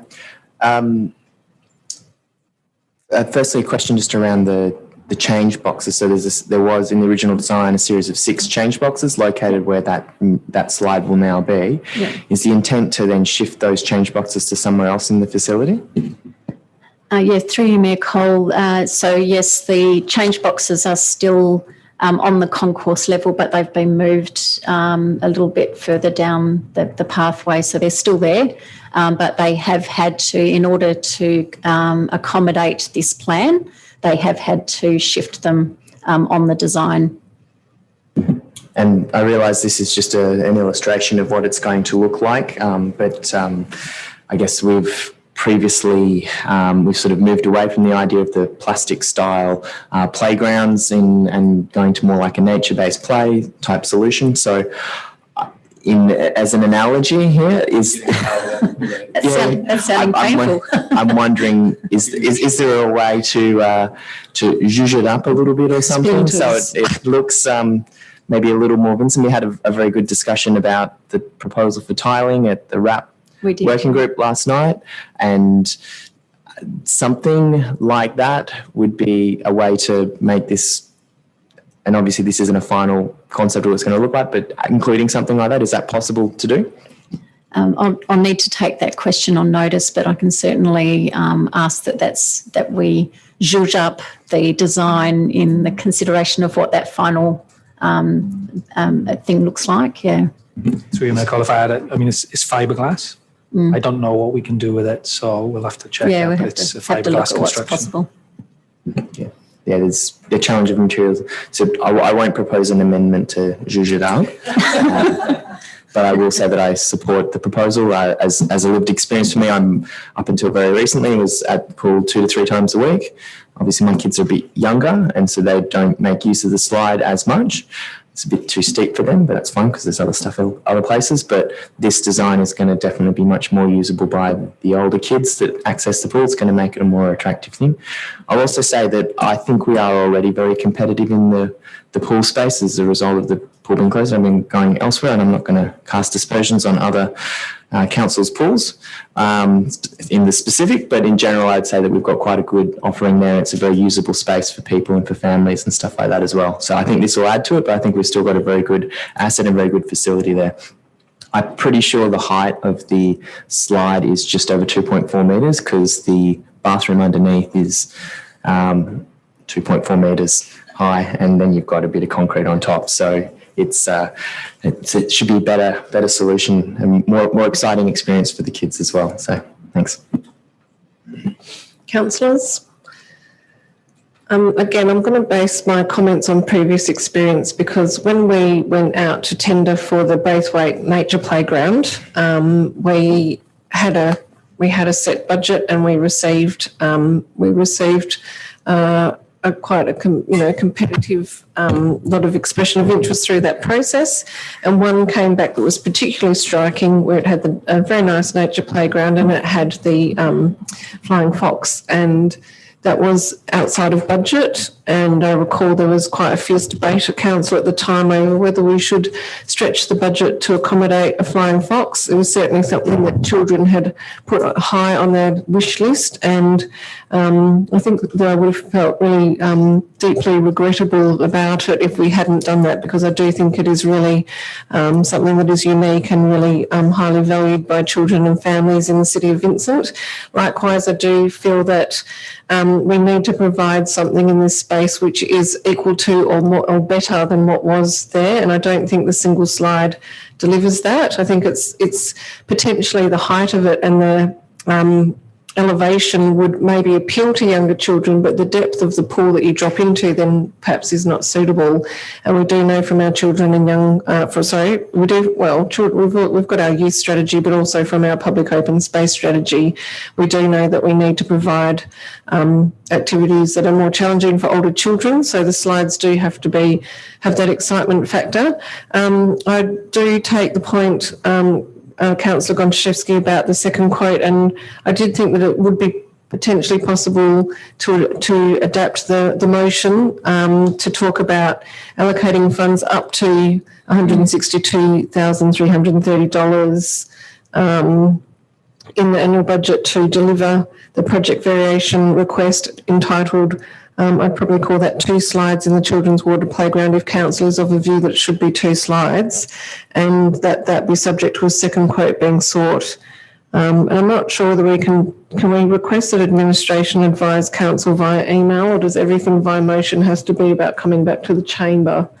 Just a thought, but I think that if that would allow this project to move forward, that there's consensus in the chamber, which we're debating now about whether it should be 2 slides, and that we've received 1 quote. We don't want it to go above that because it's already escalating in costs, but that would then allow for that second quote to be sought. So that's just one option. But in terms of the 2 slide solution, I do definitely support that. We are potentially facing a Perth City pool. We don't know yet.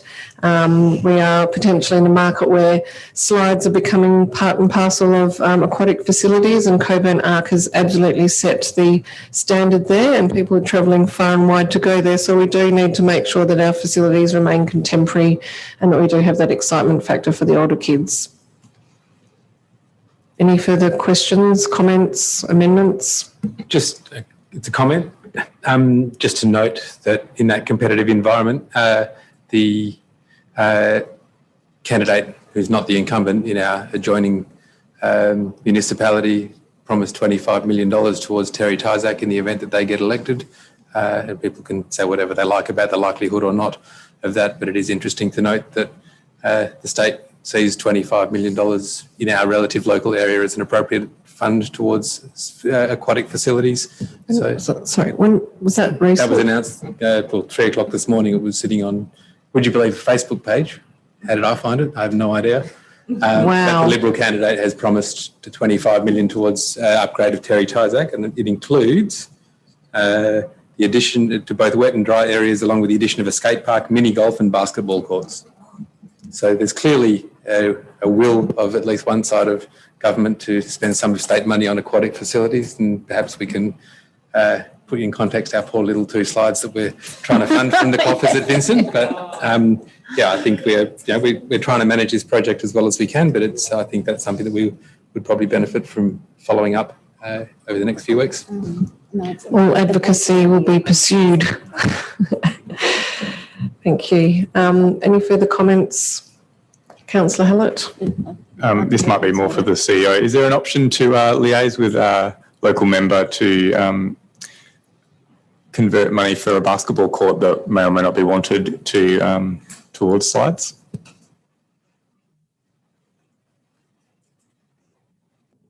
As the person that liaises with members of parliament, I am happy to have that discussion. I think we're looking at $100,000 commitment to basketball court, and this is a variation of $162,330. Yeah, I certainly put that forward too. Through Mayor Cole, just to comment that we are still pursuing the options which we'll present to council about how to apply for up to $1.2 million worth of federal grant funding money, which this project could be put towards with the other elements of a Beady Park renewal program. Councillors, we have a motion before us. If there are no further comments or... I was just going to put an amendment to item 1 to, and as along the lines of what you mentioned, Mayor Cole, in relation to 2 slides in children's water playground, to change the title, and noting that additional quotes will be, or an additional quote will be obtained for the concept presented. How's that?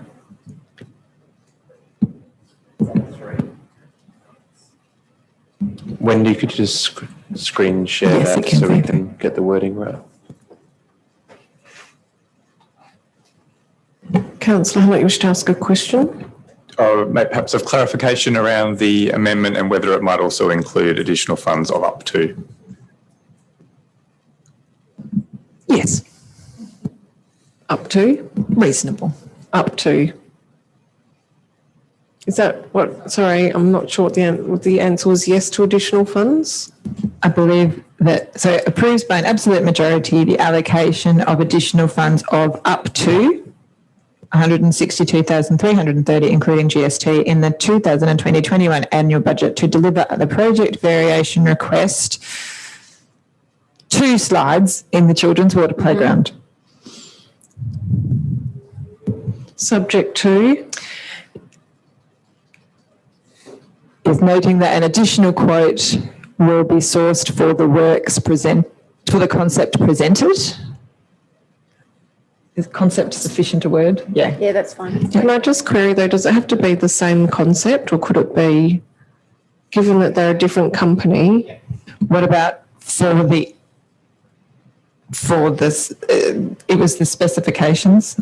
Yeah. Yeah, I think it's a 2-slide design in the water playground area or something. So, sorry, Wendy, and noting that additional quote would be sourced for a 2-slide design in the water playground area. sounds great. As long as it doesn't result in 2 frogs coming back to council for approval. Well, I think that if the frogs came back, we would still be able to say that one actually provided an additional benefit and the procurement would have gone with the policy. Okay, we have an amendment before us. Is there a seconder? Seconded by Councillor Hallett. Do you wish to speak to it, Councillor Gondashewski? I'm specifically not requesting that it come back to a council meeting, but I believe that it would be appropriate for council to be informed of the outcome of that policy, but the outcome of that purchase prior to the quote. proceeding. Yeah. Councillor Hallett, do you wish to speak to it? Does anybody wish to speak to the amendment? Okay, I'll put it. All those in favour? Declare that carried unanimously. We're back to the substantive. Is there any further commentary? Okay, I'll put the motion. All those in favour? Declare it carried unanimously. Okay, we are moving to Chief Executive Officer items, the first being an absolute majority decision. 12.1, City of Vincent Ordinary Election, 16th of October 2021, appointment of Electoral Commissioner to conduct the election by postal vote. Can I have a mover, please? Councillor Toppelberg, seconded by Councillor Loden. No, nothing to add. Any comments? Can I just query, Manager? I think it did say, I had a recollection that we did use priority post for an election in the past, during the past period that I have been here, but perhaps I was mistaken. Through you, Mayor Cole, definitely the last election in 2019 we didn't. The Electoral Commission uses priority post for the returns though. So I don't know if that was, maybe that was what you were thinking of. So they send it out by normal post, but when you have your return, it's priority. And we did check, I think, the records from the previous election, and we didn't think we used priority post then either. I thought the question was whether the return of the ballots was priority, but you're saying that if we endorse this, that this is the envelope that comes with the ballot package is a priority return envelope? Through you, Mayor Cole, yes, that's what the Electoral Commission's letter says, and I believe we've spoken to them as well and they've confirmed that. So the question on whether you pay the additional just over $5,000 for priority post is whether they send it out to the residents via priority as well. The wording in the report is lodgement of the electoral packages. Regular Australia Post for lodgement of the electoral packages. Do they mean that's them lodging them out to the community? I'd interpreted that as the voter lodging the package back.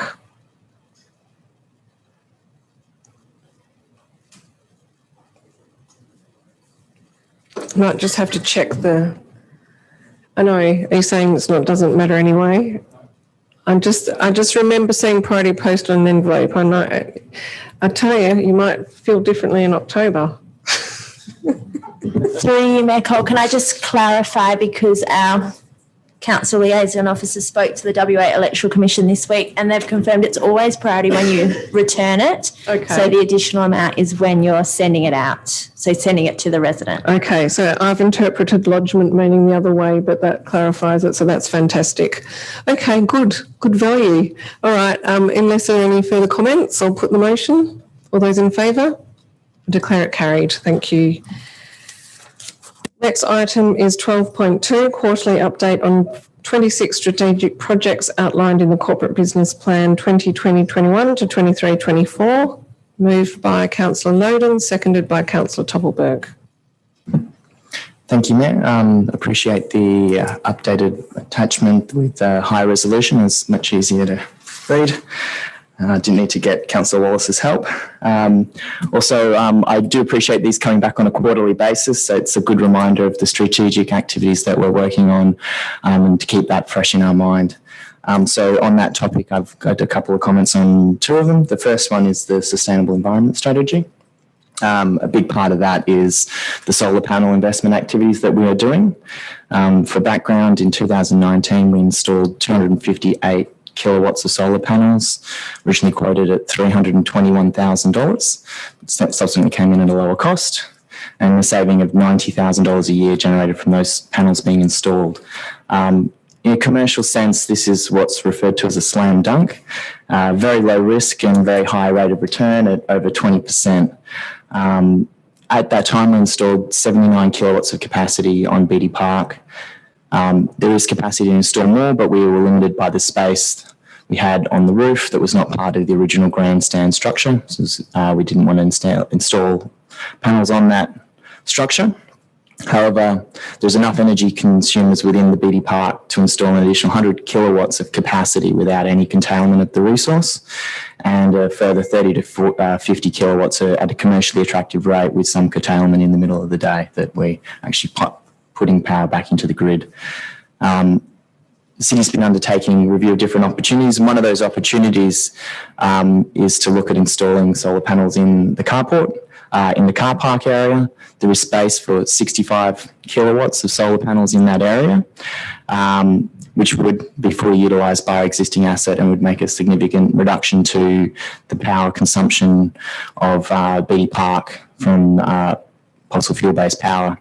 It would produce about 111 megawatt hours of renewable electricity every year, and is equivalent to offsetting about 80 tonnes of CO2 a year, and it would do that for every year of its 20 to 25 year life.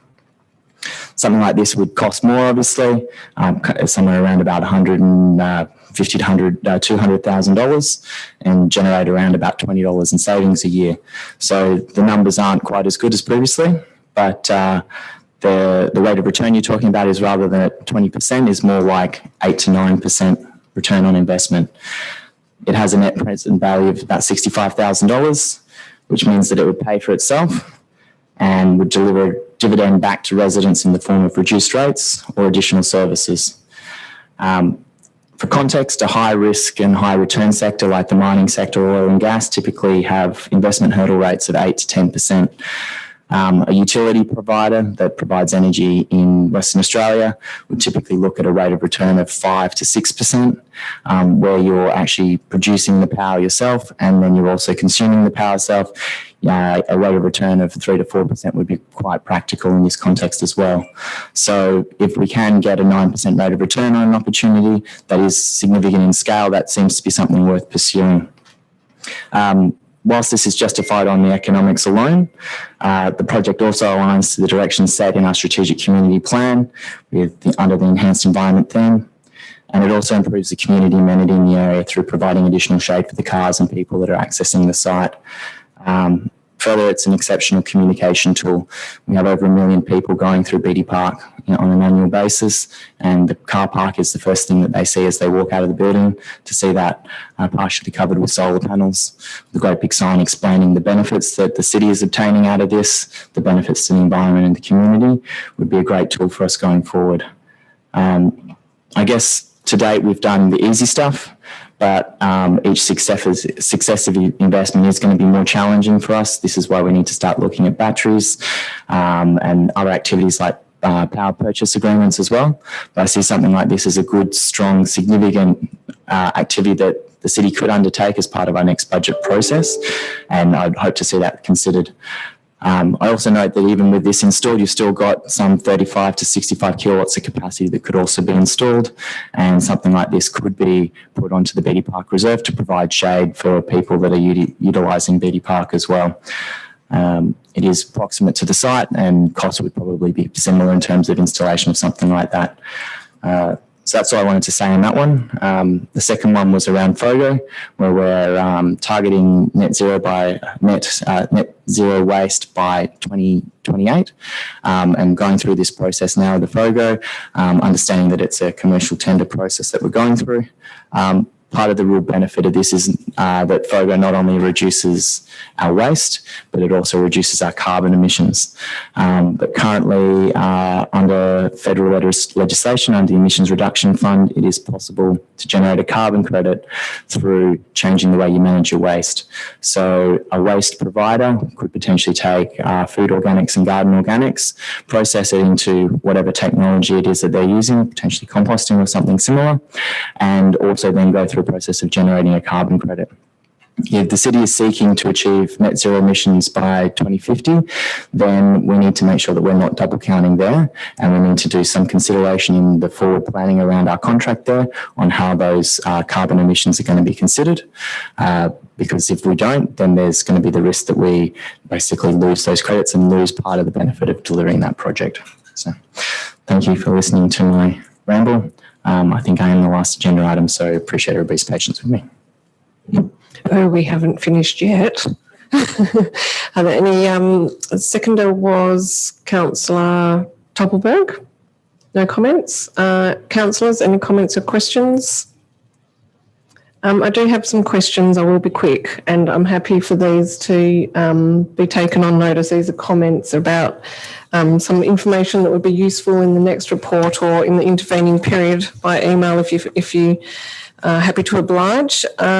Just in relation to the 3-bin system, I'm very keen to start introducing communications, given this is our major change at the doorstep for residents this year. I note that we are having an intensive engagement program with an officer being brought on board for interface with residents from the 1st of July, but wanted to get an idea of when we can start more general communications to the community, talking about FOGO and reminding them that this is happening, and preference would be that that's not too far off.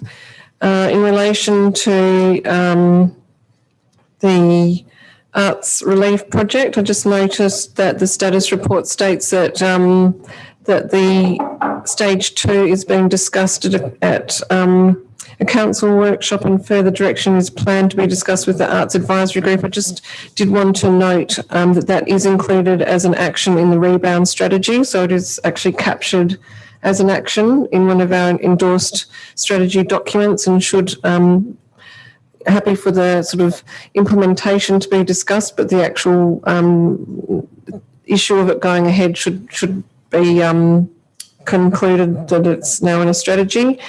In relation to the community engagement framework, it does talk about findings being presented to administration in early 2021. It would be good to get an idea of when council may have some information provided on the workshop findings. In relation to the public open space strategy, it talks about an amenities review to be undertaken in 2020-21. I'm not quite sure what an amenities review is. We have a public open space that's looked at amenity. We have an asset sustainability management strategy that looks at levels of service, and we have administration working on a facilities plan. Is this in addition to, or is this part of any of those mentioned? In relation to the Banks Reserve Master Plan, I think that also needs to note work around the demolition of the pavilion and landscaping that would be in place of, and the timeframes around that. I've spoken for too long. Robertson, so character retention and precinct planning. I think we also just need to keep track of other nominations that have come forward, including Cleaver Precinct and other individual streets.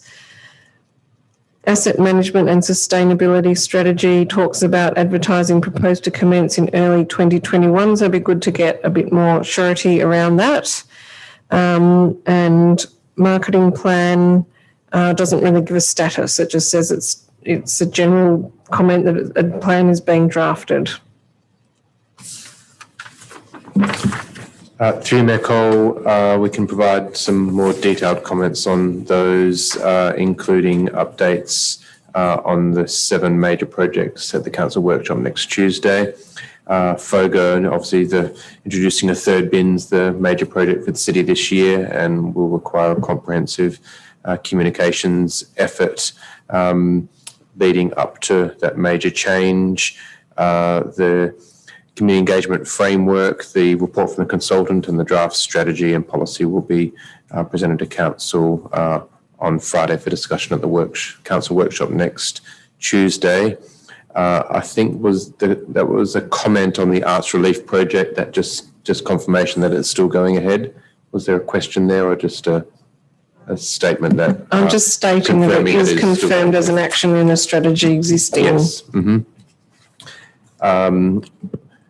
The definition of amenities in the public open space strategy, I think that's just public toilets. I think that refers to all the facilities that are in our parks and reserves, whether they have benches, barbecues, shade sails, playgrounds, types of playgrounds. Do you want to come on? Yeah, through you, Mayor Cole, the POS strategy sets out some, makes it clear what the level of service should be. So it's really just continuing to improve the level of service where we're not meeting what was set out in the POS strategy. So that's the proposal that will come through the budget workshops.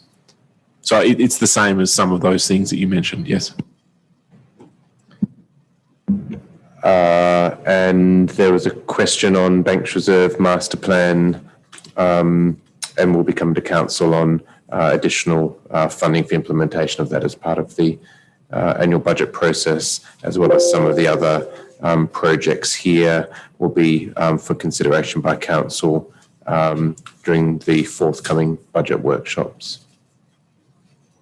I think I might have missed one, Mayor Cole, on that list.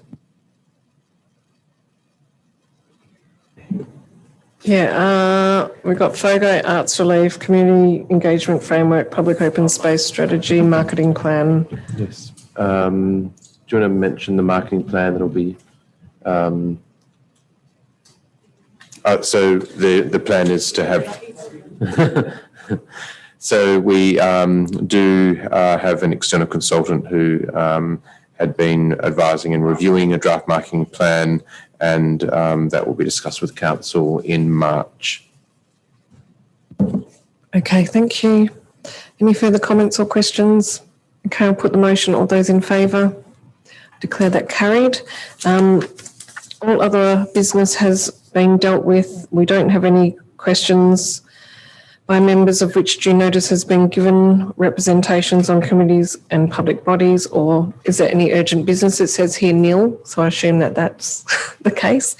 With no confidential items, so that leaves us at item 18, which is the closure of the meeting. So I'd like to thank you all for being here this evening and close the meeting at 8:33 p.m.